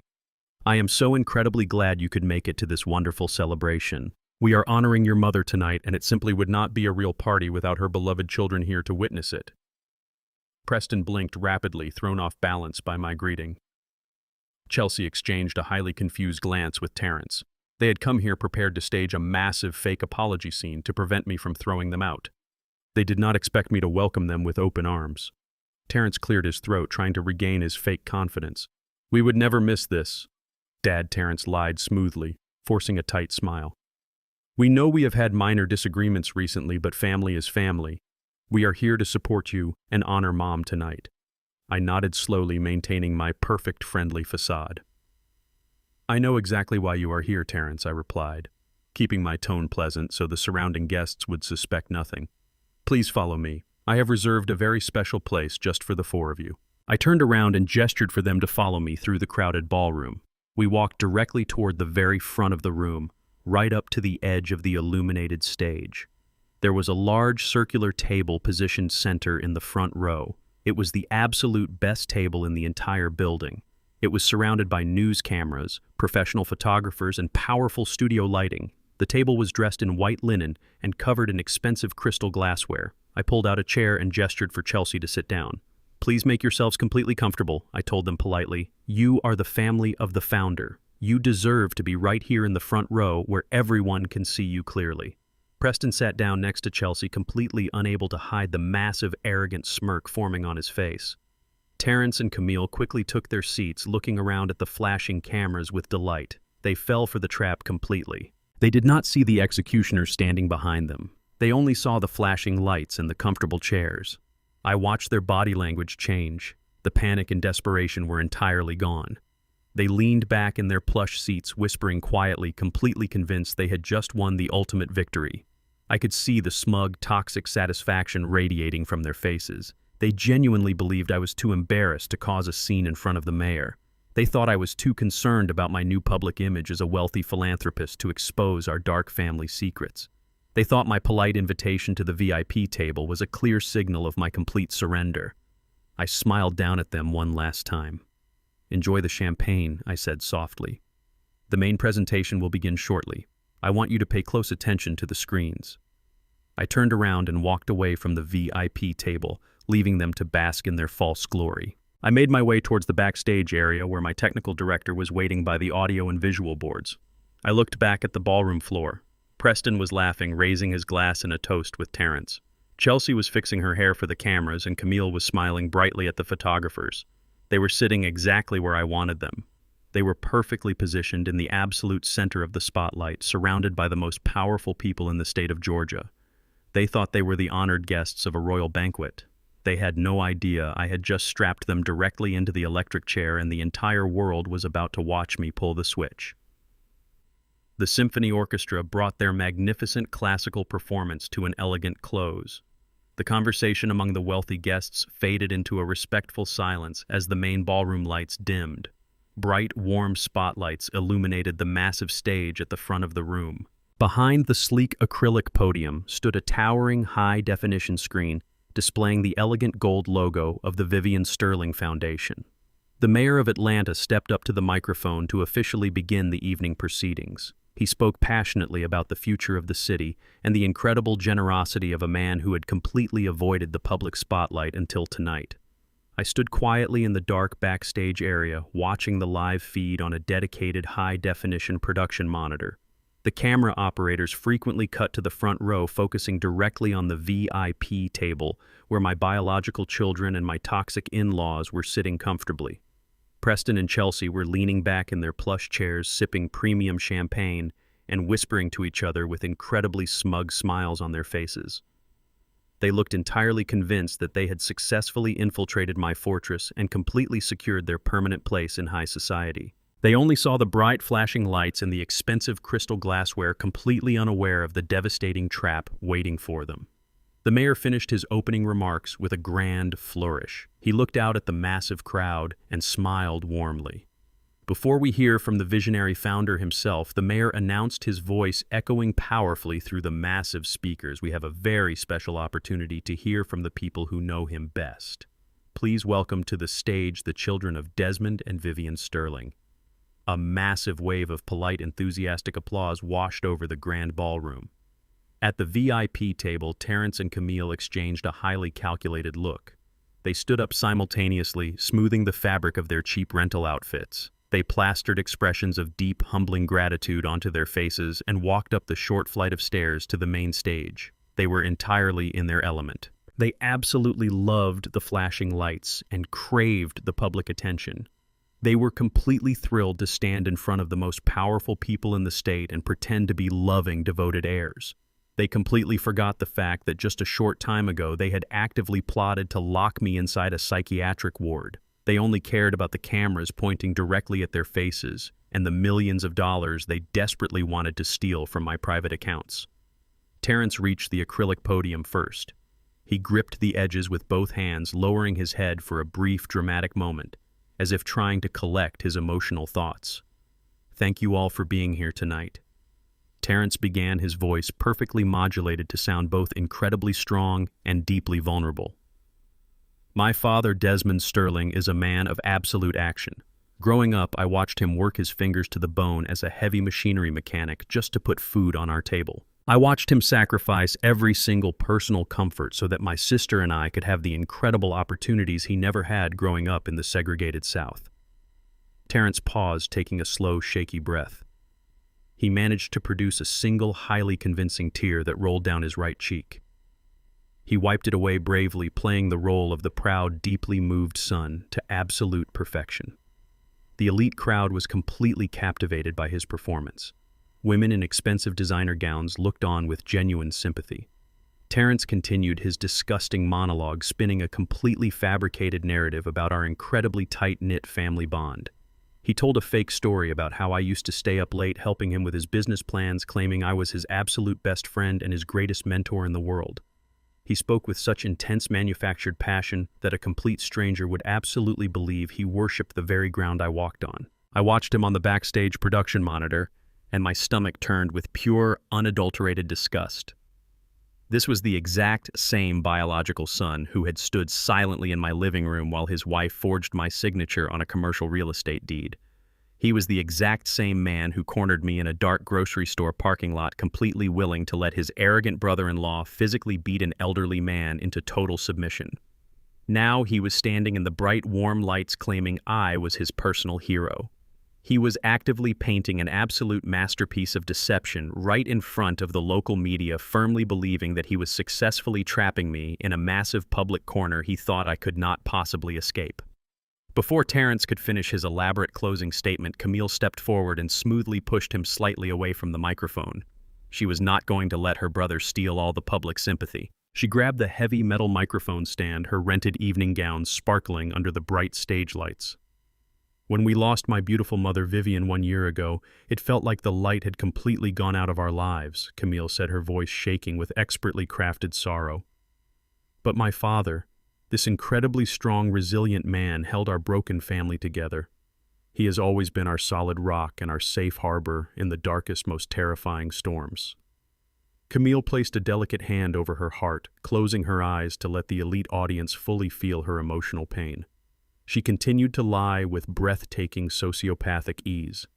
She told the crowded room how much I loved my grandchildren, completely ignoring the fact that she had recently posted viral internet videos claiming I was intentionally a massive danger to society.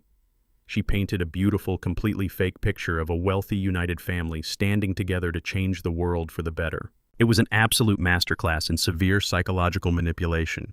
She was utilizing the exact same fake victim strategy that Chelsea had successfully used on social media, but performing it live in front of the absolute highest echelon of Atlanta society.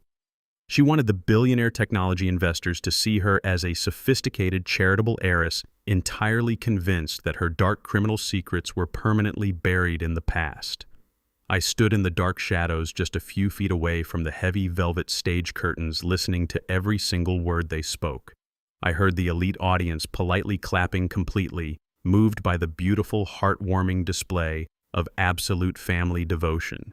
At the VIP table, Preston and Chelsea were clapping incredibly loudly. Preston leaned back and crossed his legs, looking incredibly proud of their masterful deception.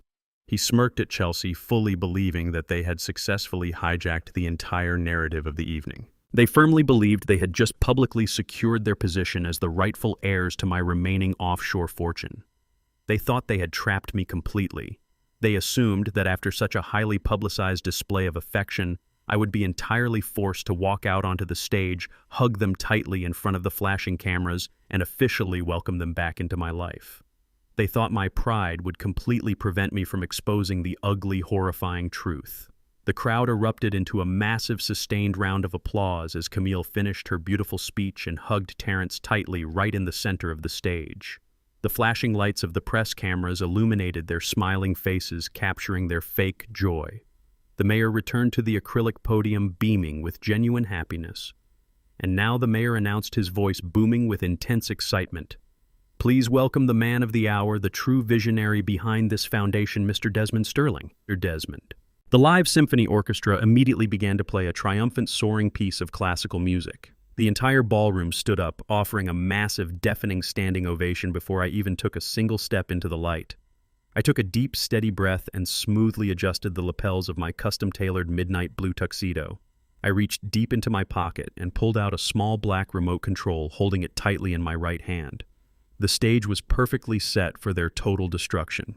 The wealthy audience was completely captivated. The media cameras were rolling and broadcasting live to the entire city of Atlanta. My children were standing right there, in the center of the blinding spotlight, entirely convinced they had won the absolute final victory.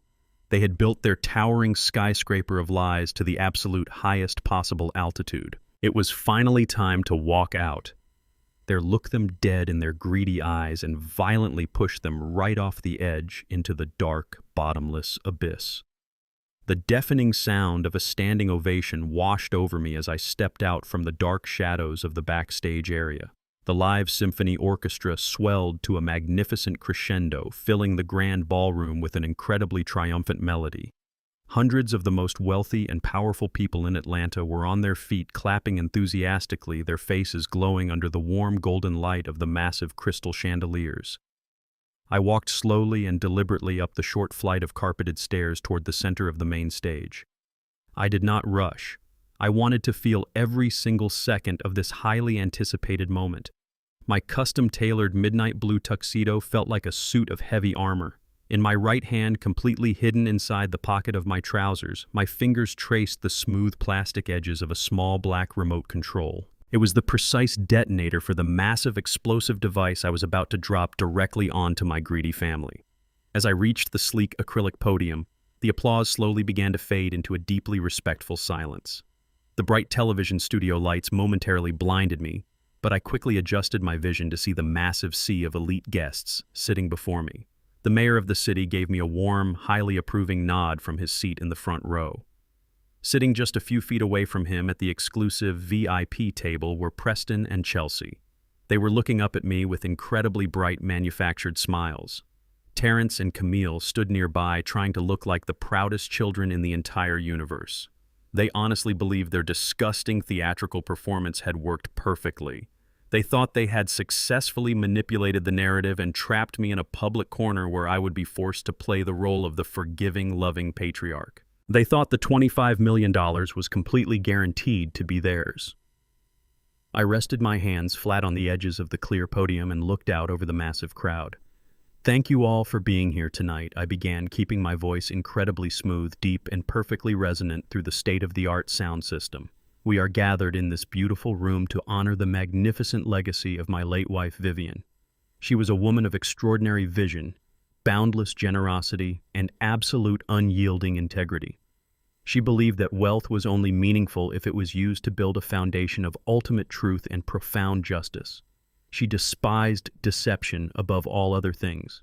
She believed that the light of truth must always shine brightly, no matter how uncomfortable or how painful that truth might be." I paused and looked directly down at the VIP table. The smiles on the faces of my children faltered for just a fraction of a second. A very subtle wave of confusion passed over Terrence. Chelsea shifted uncomfortably in her rented silver gown. They expected me to start talking about their beautiful speeches. They expected me to publicly thank them for their kind words.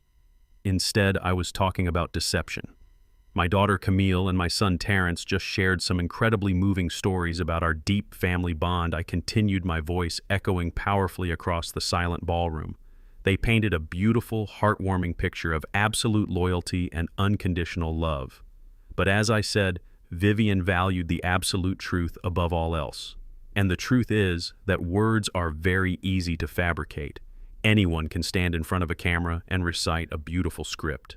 Real truth is found in our actions when we think nobody is watching. Tonight, before we officially launch this $50 million foundation, I want to share a short visual presentation that perfectly illustrates the exact type of family loyalty my children just spoke about.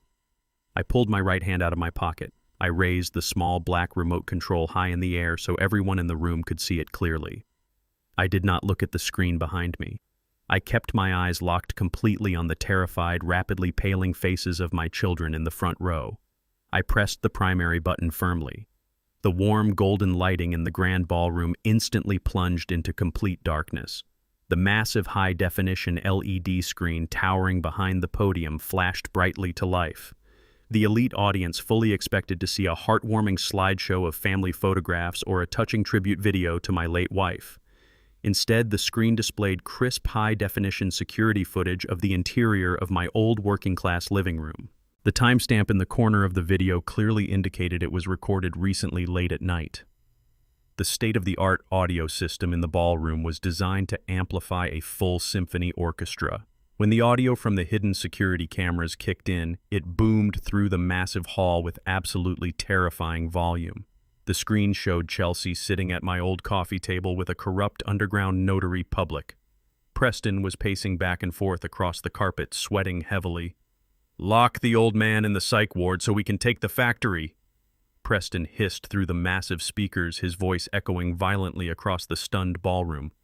"We do not have time to hunt down a senile old black man who refuses to cooperate with our business plans." A collective gasp of pure, unadulterated horror rippled through the hundreds of wealthy guests. The mayor sat frozen in his chair, his eyes wide with absolute disbelief. The local news cameras quickly pivoted from the stage directly toward the VIP table, desperately trying to capture the real-time reactions of my family. Terrence and Camille were completely paralyzed on the stage, their fake tears instantly drying up. Preston looked like he was about to physically vomit onto the pristine white linen tablecloth. Chelsea was shaking her head rapidly, whispering the word no over and over again in pure panic. The video on the massive screen continued to play mercilessly. The audience watched in total silent shock as Chelsea pulled out a forged transfer of deed. They watched her carefully practice my signature on a scrap piece of paper before smoothly forging my exact handwriting on the official commercial real estate document. The loud, sharp clack of the corrupt notary stamping the fraudulent deed echoed through the grand hall. The wealthy investors and corporate leaders in the audience looked at Chelsea and Preston with absolute disgust. The screen faded to black before playing the exact viral social media video Chelsea posted recently. The 50-foot screen showed her fake crying face claiming I was incredibly violent and severely demented. But my technical director had brilliantly edited the video. After Chelsea cried about my supposed insanity, the screen split in half. The other side played the hidden camera footage of her laughing and drinking cheap wine while celebrating the massive real estate forgery. The sheer level of toxic hypocrisy was almost difficult to comprehend. The politicians now looked at Chelsea as if she was highly contagious. Then the final piece of evidence played across the massive screen. It was the crystal-clear security footage from the dimly lit grocery store parking lot. The visual of a wealthy white hedge fund manager aggressively shoving a 72-year-old black man against a car hood was incredibly powerful. "You listen to me very closely, you lucky old thug." Preston spat, his voice dripping with intense malicious racism, amplified for the entire elite society of Atlanta to hear clearly. "You do not deserve that prime industrial real estate. If you go to the police, I swear to God, I will personally beat you within an inch of your miserable life." Women in the audience were covering their mouths in horror. Several prominent business leaders were shaking their heads in deep, profound anger. The screen faded to a solid, stark white background displaying only the elegant gold logo of the Vivien Sterling Foundation. The bright, warm spotlights slowly illuminated the main stage once again. The deafening silence that filled the grand ballroom was heavier and more suffocating than anything I had ever experienced in my entire life. Nobody moved, nobody clapped. Hundreds of the most powerful people in the state simply stared at the four individuals sitting in the front row and standing on the stage. I leaned forward into the clear acrylic podium. I looked directly down at my children. Their fake, hypocritical masks were entirely destroyed. Their carefully constructed narrative was completely burned to the ground. They were totally exposed, as the greedy, manipulative, violent predators they truly were. "That is the absolute truth about my family," I said calmly into the microphone, my voice slicing through the heavy silence. "They did not come here tonight to honor their mother. They came here to manipulate the public and steal a massive fortune. But true, absolute corporate power simply does not ever reward such violent betrayal." The silence in the grand ballroom was so incredibly heavy, you could hear the soft hum of the crystal chandeliers above us. Hundreds of wealthy and influential people simply stared at the four individuals who had just been exposed on the massive screen. Preston was breathing in short, rapid gasps. The arrogant smirk permanently plastered across his face was completely gone. The blood had drained from his cheeks, leaving his skin sickly and pale. He looked like a man falling through empty air, waiting for the devastating impact. Chelsea was sitting frozen in her chair, staring blankly at the dark screen. Her fake tears were nowhere to be found in this moment of pure terror. Terrence and Camille stood paralyzed by the sheer magnitude of their public humiliation. Preston finally snapped out of his frozen state. His base survival instincts kicked into high gear. He knew that the video evidence of real estate forgery and elder abuse was enough to send him to prison. He did not care about his wife or my children. He only cared about saving his own life. He abruptly pushed his chair backward. The chair scraped loudly against the polished floor, cutting through the dead silence. Preston turned away from the stage and began to quickly walk toward the heavy oak exit doors at the back of the grand ballroom. He kept his head down, desperately trying to avoid any direct eye contact with the disgusted politicians and elite bankers he had just been trying to impress. He was walking as fast as his legs could carry him, pushing past the waiters in their crisp white jackets. He was quite literally attempting to completely flee the terrifying scene of his own highly deserved public execution. But I had meticulously planned every single second of this evening. I was not going to let the rat simply scurry away into the dark night. I leaned closely into the clear acrylic podium and spoke directly into the microphone. "Where exactly do you think you are going right now, Preston?" I asked him, my voice echoing very loudly across the massive, silent room. "You came all the way here to celebrate your brilliant corporate success. You should really stay for the grand finale." Preston completely ignored my voice. He broke into a desperate, pathetic run. He reached the heavy oak doors at the back of the ballroom and grabbed the brass handles, pushing with all of his physical strength. But the doors did not open outward. Instead, they were pulled open from the outside with incredible forceful authority. Preston stumbled backward in pure shock as a long line of serious men and women wearing dark suits and heavy tactical windbreakers marched directly into the grand ballroom. The bright yellow letters printed across the backs of their jackets clearly identified them as federal agents. There were senior investigators from the Securities and Exchange Commission walking shoulder to shoulder with heavily armed agents from the Federal Bureau of Investigation. They completely blocked the only exit, trapping Preston inside the brightly lit room. Preston stopped dead in his tracks. His eyes widened in absolute, unadulterated terror. He slowly backed away from the federal agents, raising his shaking hands into the air. The elite crowd of politicians and corporate leaders watched in stunned silence as the highly coordinated federal ambush unfolded right in front of their eyes. I stood perfectly still on the beautifully illuminated main stage, looking out over the truly incredible scene before me. I brought my mouth very close to the microphone, ensuring that my voice was the only sound echoing through the massive space. The video evidence you all just witnessed was only a tiny fraction of the horrifying truth, I announced to the silent room. My son-in-law Preston likes to pretend he is a highly successful and brilliant hedge fund manager. He likes to wear expensive velvet dinner jackets and look down upon the hard-working people of this city. But Preston is nothing more than a desperate, pathetic criminal. I looked directly at Preston, who was trembling violently in the center of the room, completely surrounded by the elite society he desperately wanted to join. I recently deployed a highly elite team of forensic accountants to conduct a deep shadow audit of his entire corporate enterprise, I explained smoothly. The documents revealed that Preston has been systematically embezzling millions of dollars from his wealthy clients for the past 4 years. He secretly funneled the stolen corporate capital into highly volatile, high-risk offshore accounts to easily fund his lavish lifestyle and to desperately hide his massive, catastrophic trading losses. The prominent politicians and the wealthy investors in the audience immediately began to murmur angrily among themselves. Many of them knew Preston professionally, and the revelation of his massive hedge fund embezzlement was an absolute shockwave. When Preston realized the federal government was closing in on his crimes, I continued, he desperately needed a massive infusion of untraceable cash to cover his tracks. That is exactly why he aggressively forged my personal signature on a massive commercial real estate deed. He was entirely willing to throw me into a locked psychiatric ward just to steal my property and save himself from a federal penitentiary. I officially handed over the complete unredacted forensic audit directly to the federal authorities exactly 3 days ago. I stated very clearly to the room. They have been quietly waiting outside this ballroom all evening for the perfect moment to execute their arrest warrants. 2 massive senior agents from the Federal Bureau of Investigation suddenly stepped forward and forcefully grabbed Preston by his trembling arms. Preston did not put up a physical fight. He was completely drained of all his arrogant energy. He was sobbing loudly right in the middle of the grand ballroom.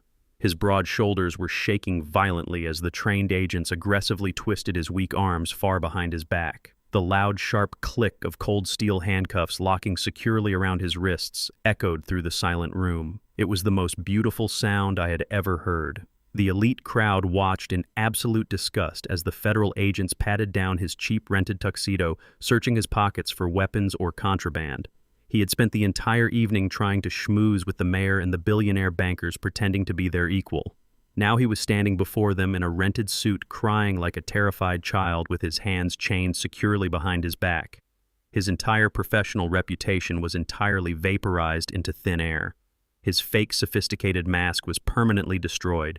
He was completely exposed as a desperate thieving fraud. The federal agents began to physically march him toward the exit doors. Preston turned his head and looked back at Chelsea, who was still sitting frozen at the VIP table. He cried out to her, begging her to call a lawyer. Chelsea did not even look at him. She stared blankly at the floor, completely paralyzed by the catastrophic realization that her luxurious life was entirely over. Her husband was going to federal prison, and she was completely alone. I watched the heavy oak doors swing completely shut as the federal agents forcefully removed Preston from the massive building forever. The grand ballroom remained incredibly quiet. I looked down at Terrence and Camille, who were still standing frozen on the edge of the stage. They were shivering as if they were standing in the freezing rain. They had just witnessed their arrogant, aggressive leader get completely dismantled and hauled away in chains. They finally understood that they were completely outmatched. They had tried to play a ruthless game of corporate warfare against a man they thought was a stupid retired mechanic. They did not realize until this exact moment that I was a master strategist holding an $80 million war chest. I leaned into the microphone one last time. True power does not scream in a dark parking garage, I said, my voice carrying a cold, heavy weight. True power operates in the bright light of day, using the absolute truth as its greatest weapon. The Vivien Sterling Foundation will use its $50 million endowment to support people who actually possess the honor and the integrity that my family completely lacks. I slowly stepped away from the clear acrylic podium and calmly walked off the main stage.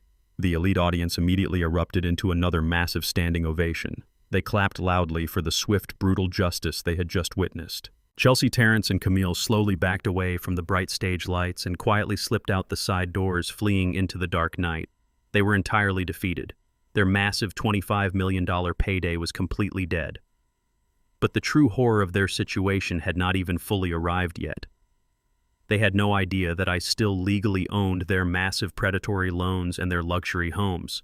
The massive corporate trap was finally sprung perfectly today. The morning after the catastrophic charity gala, the city of Atlanta was completely buzzing with the shocking news. I woke up in my luxury penthouse suite feeling incredibly rested. I drank my black coffee and watched the morning news broadcasts. The media was aggressively covering Preston's massive federal arrest and the spectacular launch of the $50 million Vivien Sterling Foundation. But while I was enjoying my quiet morning, my biological children and my treacherous daughter-in-law were experiencing an absolute living nightmare. Preston was sitting inside a cold federal holding cell facing severe embezzlement charges, completely trapped today. His bail was set at an astronomical amount because he was deemed a massive flight risk. Chelsea was completely panicking. She needed millions of dollars in liquid cash immediately to bail her husband out of federal custody and to hire a team of elite criminal defense attorneys. Terrence and Camille were equally terrified. They knew that if Preston went down, he would absolutely drag them all down with him to reduce his own prison sentence. Their only remaining hope for total salvation was the $25 million commercial real estate closing scheduled for that exact early Friday morning right. They were clinging to a completely delusional fantasy. They genuinely believed that massive global megacorporations operated in completely isolated silos. They thought the real estate division of Titanica Corporation would be entirely unaware of the highly publicized charity gala from the previous night. They desperately hoped they could simply walk into the corporate boardroom, hand over the forged transfer of deed, collect the $25 million wire transfer, and immediately flee the country before the federal agents could connect the real estate fraud to Preston's existing criminal charges. It was a pathetic plan, built on absolute desperation entirely. At exactly 9 o'clock in the morning, Chelsea, Terrence, and Camille rushed into the immaculate glass and steel lobby of the Titanica Corporation regional headquarters. They did not look like the arrogant, confident high society elites they pretended to be just 12 hours ago. They looked incredibly haggard, completely exhausted, and entirely terrified. Chelsea was wearing large, dark sunglasses to hide her swollen red eyes. Terrence was sweating profusely through his wrinkled dress shirt. Camille was shaking nervously as they rode the private executive elevator up to the top floor. They were escorted into a massive, pristine boardroom quietly. The room featured a long, polished mahogany table surrounded by floor-to-ceiling glass windows that offered a breathtaking panoramic view of the downtown financial district. 2 junior corporate attorneys were already sitting at the table, organizing thick stacks of legal closing documents. Chelsea immediately went on the aggressive offensive. She slammed her expensive designer purse onto the polished mahogany wood and demanded immediate service. "We are in a massive rush this morning," Chelsea announced, her voice trembling with barely contained panic. "We have all the required paperwork right here, neatly organized and completely ready to go forward today. Completely. The toxic waste lien has been completely cleared and paid in full.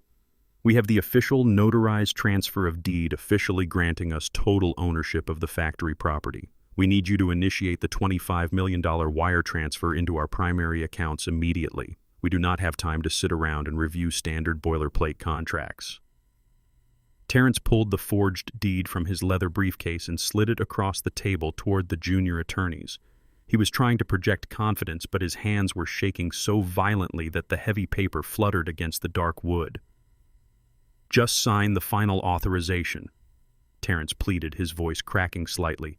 "The deal is completely clean. The regional director already approved the purchase price last week. Let us just finish this transaction so we can all move on with our lives." The 2 junior attorneys did not touch the forged document. They simply looked at each other and then looked toward the heavy double doors at the back of the boardroom. "We do not have the executive authority to authorize a $25 million wire transfer," the first attorney stated, calmly adjusting his extremely expensive silk blue tie smoothly. "The Supreme Executive Director of the Regional Real Estate Division must personally inspect the final property deed and manually authorize the release of the corporate funds. He is waiting in the adjacent office right now. I will let him know you are ready to proceed." Chelsea crossed her arms over her chest and tapped her foot impatiently against the carpet. "Fine," she snapped angrily. "Go get your boss right now. We are not leaving this room until the money is officially resting in our bank accounts." They sat in the plush leather chairs, staring greedily at the blank, empty forms. They were holding their breath, completely convinced they were only seconds away from securing their absolute financial salvation. They thought they were about to walk out of that building as multimillionaires. The heavy wooden double doors at the back of the massive boardroom slowly clicked open. The sound echoed loudly through the quiet glass room. Chelsea, Terrence, and Camille all turned their heads simultaneously, expecting to see a random wealthy white corporate executive walk through the heavy frame. Instead, I walked through the heavy wooden doors. I was wearing a perfectly tailored charcoal gray business suit and white shirt. My wealth management attorney, Arthur Vance, walked closely right behind me carrying a sleek, silver briefcase. I walked with the slow, measured, heavy steps of a man who owned the entire building. The air in the boardroom instantly turned to solid ice. The sheer absolute impossibility of my physical presence in that specific corporate office completely shattered their minds. Terrence gasped loudly, clutching his chest as if he had just been violently shot. Camille covered her mouth with both hands, her eyes widening in absolute, unadulterated horror. Chelsea physically recoiled, falling backward into her plush leather chair, entirely, absolutely terrified. All the color drained from her face completely, leaving her looking like a terrified ghost. I did not say a single word as I calmly walked to the very head of the polished mahogany table. I pulled out the oversized executive leather chair and sat down, folding my hands neatly in front of me.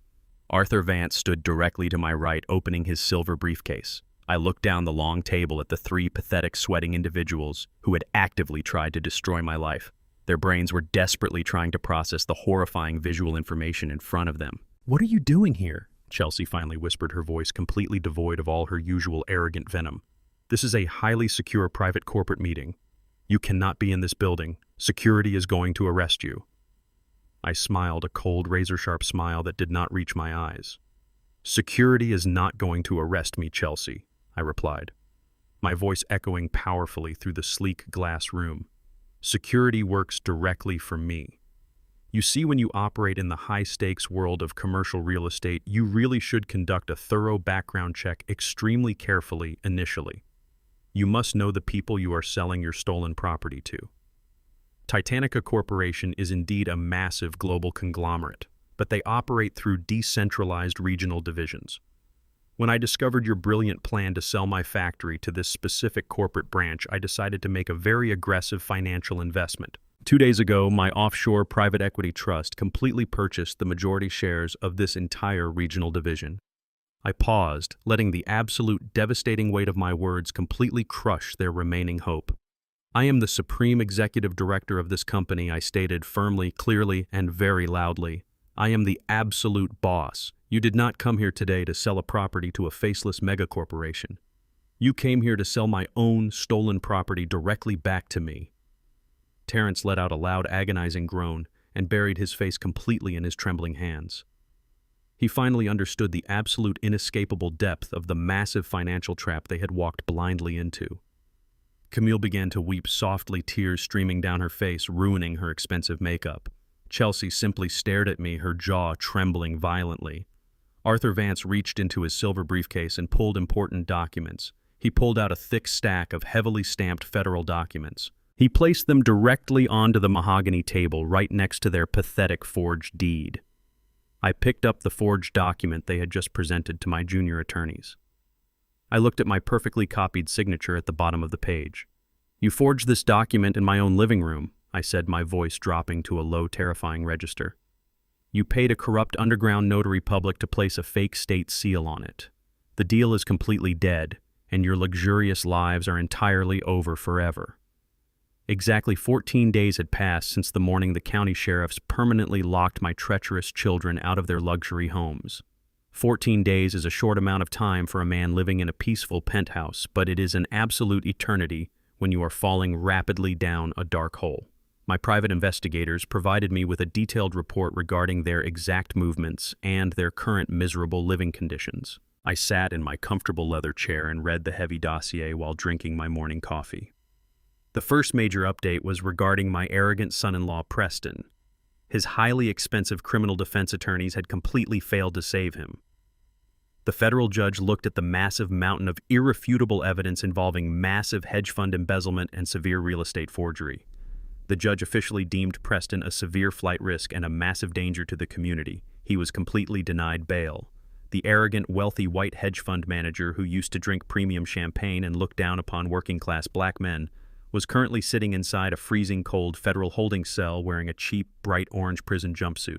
He was entirely trapped behind thick steel bars, eating terrible institutional food and facing decades in a federal penitentiary. While Preston was locked in a concrete cage, my daughter-in-law Chelsea, my biological son Terrence, and my daughter Camille were experiencing their own unique brand of absolute unmitigated hell. The three of them were currently crammed into a single, incredibly filthy room at a cheap roadside motel located right off the loud, busy interstate highway.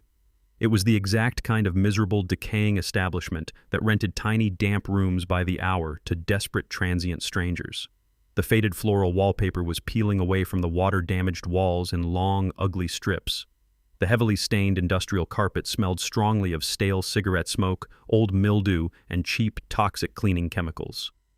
A massive broken neon sign buzzed loudly right outside their single cracked window, casting a harsh, blinking red light across their cramped living space every few seconds.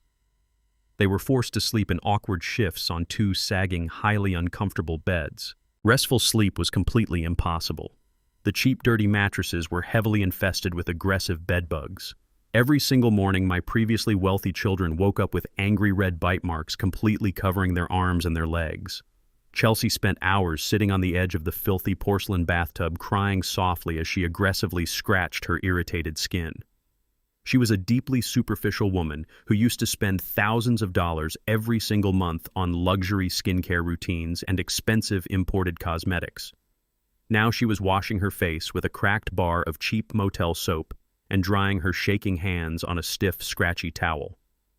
Terrence sat on the dirty floor in the dark corner of the room, staring blankly at the rotting wooden baseboards.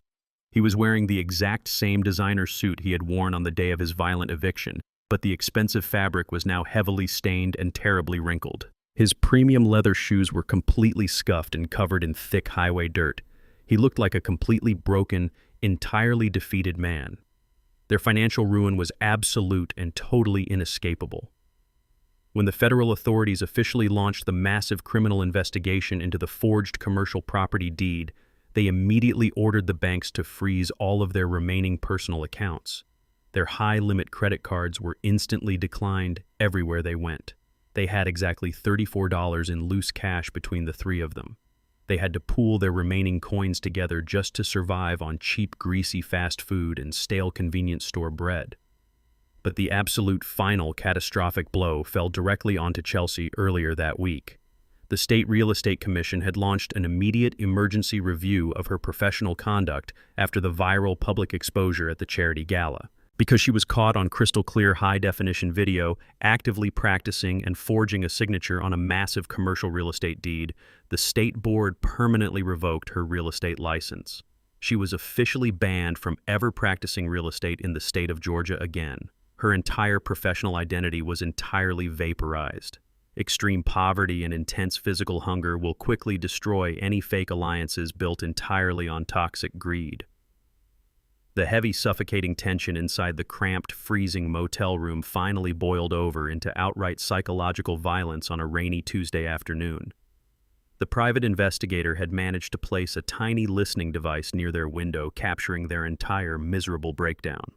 Terrence was pacing back and forth across the narrow space between the two sagging beds, furiously tapping the cracked screen of his mobile phone, cursing loudly about the lack of a stable internet connection. Chelsea was sitting on the edge of the mattress, glaring at him with pure, unadulterated hatred in her tired, bloodshot eyes.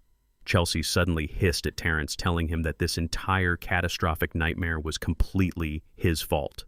Her voice was dripping with intense venom and deep resentment. She screamed that he was a pathetic failure who could not even borrow money correctly. She said that if Terrence and Preston had not signed that massive predatory loan with the anonymous offshore company, they would still be living comfortably in their beautiful luxury homes. Terrence stopped pacing and spun around to face her. His face turned bright red with defensive, explosive rage. He aggressively stepped toward her and shouted that she had no right to blame him for anything. Terrence loudly reminded Chelsea that she was the licensed real estate professional who confidently told them the forged signature would easily hold up in a court of law. He screamed that she was the incredibly arrogant fool who brought the fake deed directly to the Titanica Corporation boardroom, completely triggering the massive federal trap. He called her a massive, incompetent failure who could not even steal a dirty, abandoned factory without completely destroying their entire lives. Chelsea stood up abruptly, her fists clenched tightly at her sides, looking like she was completely ready to physically attack him. She screamed at the top of her lungs, her highly abusive voice echoing loudly through the thin motel walls and out into the wet parking lot. She yelled that she was not the one who begged the old man for grocery money while pretending to be a self-made technology visionary on the internet. She called Terrence an absolute parasitic joke who dragged all of them down into the filthy gutter because he desperately wanted to play a high-stakes financial game he simply did not possess the intelligence to actually understand. The screaming match escalated incredibly rapidly into a vicious, highly toxic verbal war. They violently tore into each other, ripping away years of fake, polite family smiles and exposing their absolute mutual disgust. They blamed each other for the failed commercial real estate buyout, the highly fraudulent loans, and the humiliating public exposure at the charity gala. They pointed shaking fingers over the corrupt underground notary public and the massive social media scandal that backfired so spectacularly. They were exactly like starving, desperate rats trapped inside a dark metal cage, aggressively cannibalizing each other just to survive one more miserable day. Camille watched them scream from her spot on the dirty floor, completely depleted of her usual vanity and superficial arrogance.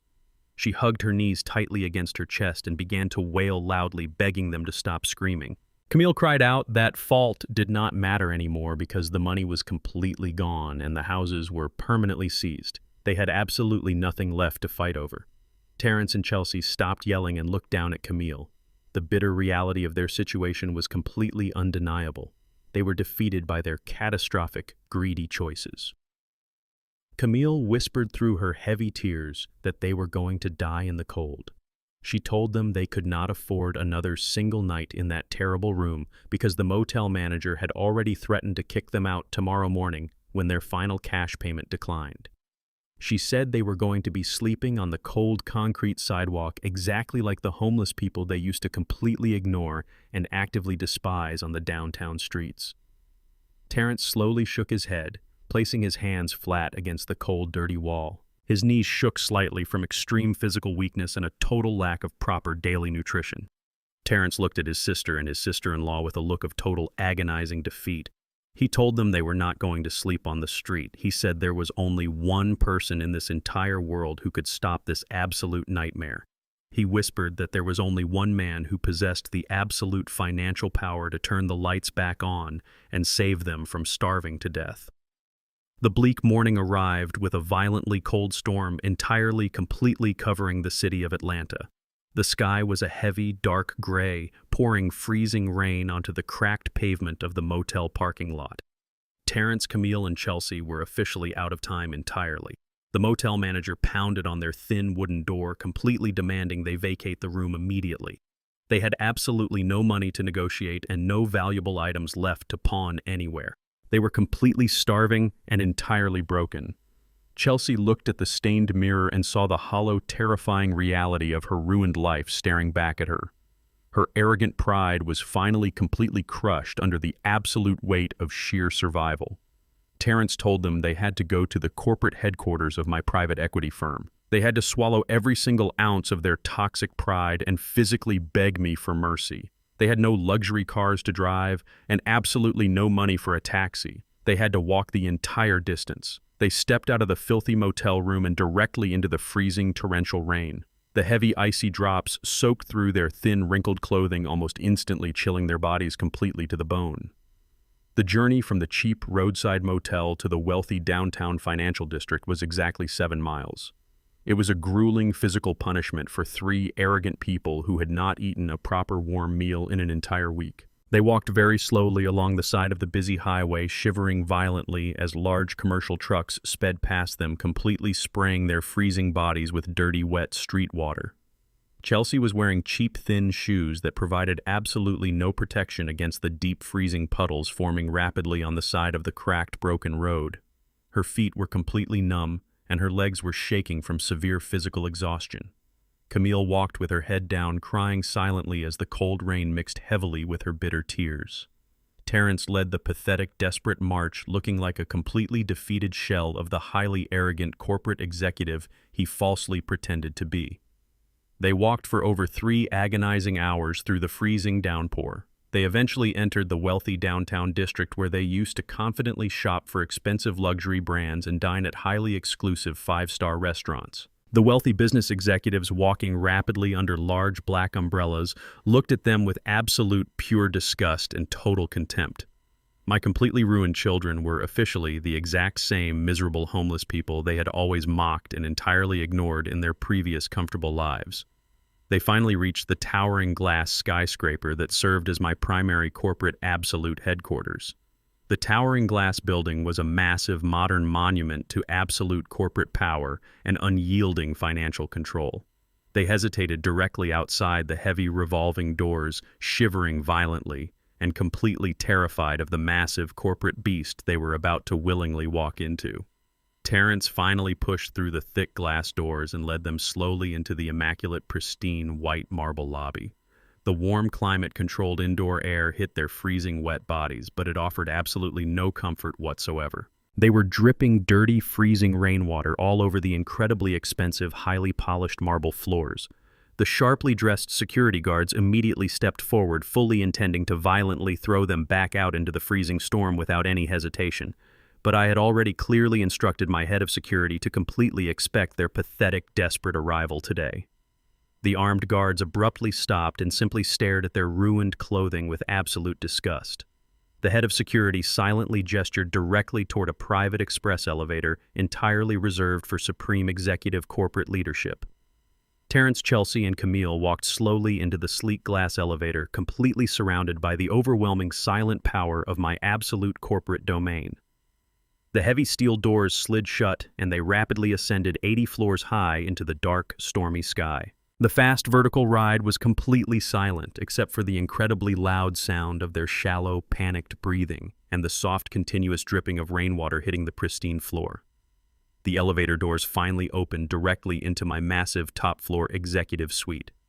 The thick, plush, deep gray carpet completely silenced their wet, heavy footsteps as they walked slowly down the long, immaculate corridor directly toward my corner office.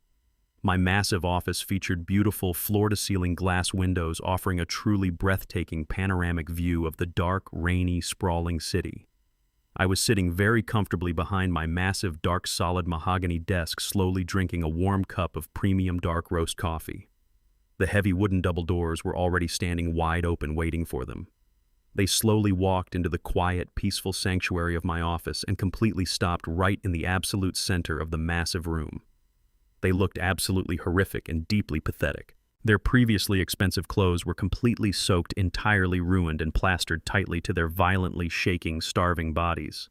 They smelled exactly like a terrible, foul mixture of cheap motel soap and wet, dirty asphalt. I did not stand up to greet them at all.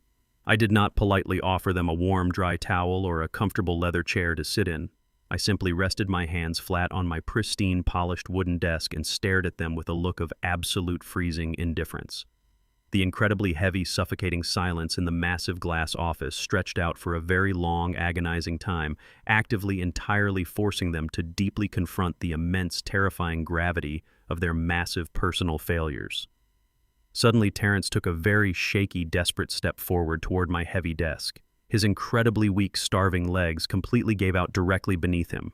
He dropped directly down to his wet knees right there on the plush gray carpet. He did not trip, and he absolutely did not stumble accidentally. He willingly collapsed downward in an act of total, pathetic, absolute, unmitigated surrender. The very second Terrence hit the floor, the two miserable women completely and immediately followed his exact lead. Camille fell heavily to her wet knees right beside her broken brother, burying her face deep in her dirty, shaking hands and sobbing incredibly loudly and entirely uncontrollably in the quiet, massive, beautiful corporate room. Chelsea sank slowly down to the ground, bowing her wet head in absolute, total, complete disgrace. The three greedy, highly arrogant adults who had actively, maliciously plotted to permanently lock me inside a terrible state psychiatric ward were now physically prostrating themselves directly before me, exactly like starving, miserable peasants, desperately begging a wealthy king for a single tiny crust of stale bread. Terrence choked back a loud, agonizing sob, his voice cracking and breaking with intense, pathetic, complete desperation. "Dad, we are so incredibly sorry," Terrence cried out loudly, heavy tears streaming rapidly down his wet, dirty, freezing face. "We were completely, absolutely wrong about everything we ever did. We made a horrible, massive, catastrophic mistake, and we are completely paying for it right now. Please, Dad, you have to absolutely save us from this completely terrible, absolute nightmare before we entirely die out there in the freezing rain." I took another slow, deliberate, highly satisfying sip of my warm black coffee. I did not say a single comforting word to him. I wanted him to completely pour out every single ounce of his deeply toxic pride right onto the floor of my pristine office. Camille suddenly lifted her wet head, her face completely soaked with freezing rain and desperate, pathetic tears. "Daddy, please!" she wailed incredibly loudly, completely, entirely abandoning any remaining tiny shred of her fake, superficial vanity. "We have absolutely nothing left in the entire world. We are sleeping in a filthy, disgusting motel completely infested with hungry, biting insects. We are completely starving to death, and we absolutely cannot find any jobs anywhere in this entire massive city. We will do absolutely anything you ever want us to do. We will scrub the dirty floors of this building every single solitary night forever starting today. We will completely, absolutely pay back every single tiny penny we owe your offshore company. Just please stop the massive corporate foreclosures and give us our normal, comfortable lives back right now." Chelsea was openly, violently weeping on the floor, completely, totally shattered by her massive public and absolute financial destruction. "Desmond, I am desperately begging you." Chelsea sobbed loudly, her voice incredibly high-pitched and entirely, absolutely broken. Terrence brought his shaking hands tightly together exactly as if he was actively, intensely praying to a massive, powerful religious deity. "Dad, we know we completely hurt you, but we are your family," Terrence pleaded desperately, his loud voice echoing strongly against the thick glass windows. "We are your own blood. Blood is thicker than water, Dad. You cannot just leave your own biological blood to slowly freeze and die. Please give us a second chance to be a real family." I sat behind my massive desk, unmoved by the pathetic display of manufactured grief unfolding on my carpet. My biological children Terrence and Camille, along with my toxic daughter-in-law Chelsea, were violently sobbing on their knees. They desperately pleaded for their luxurious lives to be restored. They weaponized the concept of family blood, hoping my heart would soften at the sight of their physical suffering. I looked down at them with freezing indifference. The silence in my corner office was incredibly heavy. I did not feel a single ounce of pity for the shivering creatures begging at my feet. I only felt the profound clarity of a man who had successfully removed a deadly cancer from his life. "You threw me away exactly like a piece of worthless garbage when you completely believed I was a poor, helpless old man," I said, my voice perfectly flat. "You forged real estate documents and plotted to lock your own father inside a miserable psychiatric ward simply to steal a decaying factory. You smiled and celebrated while you intentionally planned my destruction. You did not care about biological blood when you stood in the cold basement and threatened to erase my existence. You only care about blood today because your bank accounts are empty and you are completely freezing in the rain. Blood does not excuse betrayal. Blood only makes your terrifying greed that much more disgusting." Terrence gasped loudly, shaking his head in pure panic. He tried to crawl closer to my desk, but the freezing authority radiating from my eyes stopped him. I opened the top drawer of my solid wood desk and pulled out 3 thin manila folders. I casually tossed the folders directly onto the polished mahogany surface, letting them slide right to the edge. Terrence and Chelsea immediately stared at the folders with wide, starving eyes. They genuinely believed I was handing them a magical financial lifeline. They thought I was giving them lucrative corporate consulting contracts or writing them a massive check. "Open them," I commanded, smoothly leaning back into my plush leather chair.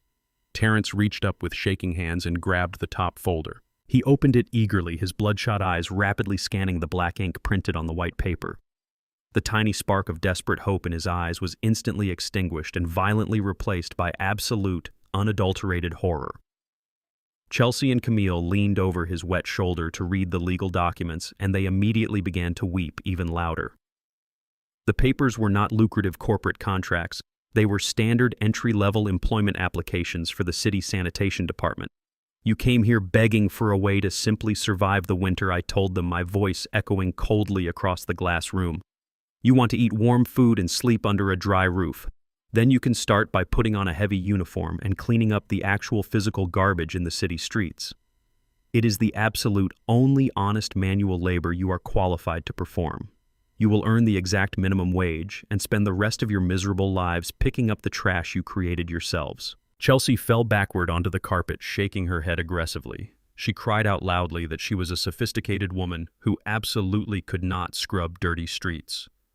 Camille wailed that I was being cruel to my own flesh and blood. Terrence begged me to reconsider asking for just a tiny fraction of my massive estate. "You are holding out desperate hope for a future payday that simply does not exist," I stated firmly. Yesterday afternoon, I finalized my official estate planning with my wealth management attorney. In my ironclad legal will, the names Terrence, Camille, Preston, and Chelsea do not appear a single time. I have explicitly legally disinherited all of you forever. You are permanently erased from my will and my charitable legacy. If I pass away tomorrow or 20 years from now, you will absolutely never receive a single penny of my fortune. You are completely dead to me. I did not wait for them to process my devastating verdict. I raised my right hand into the quiet air and snapped my fingers twice. The heavy double doors of my office swung open. 4 armed elite security operators marched into the room. Before my children could register what was happening, the operators grabbed them aggressively by their soaking collars. Terrence and Camille were hoisted into the air. Chelsea was dragged forcefully to her feet, kicking and screaming in agonizing despair. They cried out my name, begging for mercy, as the massive guards physically dragged them backward across the plush carpet and entirely out of my beautiful corporate sanctuary. The heavy doors slammed permanently shut, cutting off their pathetic wailing forever. The absolute total peaceful silence that returned to my large executive office was incredibly beautiful. I slowly stood up from my heavy desk and walked over to the towering floor-to-ceiling glass windows. The freezing rain continued to heavily pour down over the entire sprawling city of Atlanta. I looked out over the massive, glowing skyline, feeling completely at peace. I had successfully protected my beautiful late wife's incredible legacy and permanently destroyed the toxic parasites who tried to steal it. I had completely won the final financial war, securing my family legacy forever and entirely restoring true, absolute justice. Family is not simply granted by the blood flowing through your veins. It must be continuously earned through loyalty, unwavering gratitude, and deep mutual respect. When blinding toxic greed overrides basic human decency, the sacred title of family is permanently revoked. True power does not reside in possessing a massive bank account, but in the quiet, stoic discipline of holding toxic individuals entirely accountable for their ruthless actions. Never weaponize your own personal compassion to protect parasites who would eagerly destroy your life for $1. Ultimately, absolute peace is found in walking away with your unshakable dignity perfectly intact. If you enjoyed this satisfying story of absolute justice, please make sure to like this video, leave a comment sharing your thoughts on how Desmond handled his treacherous family, and subscribe to our channel for more incredible stories.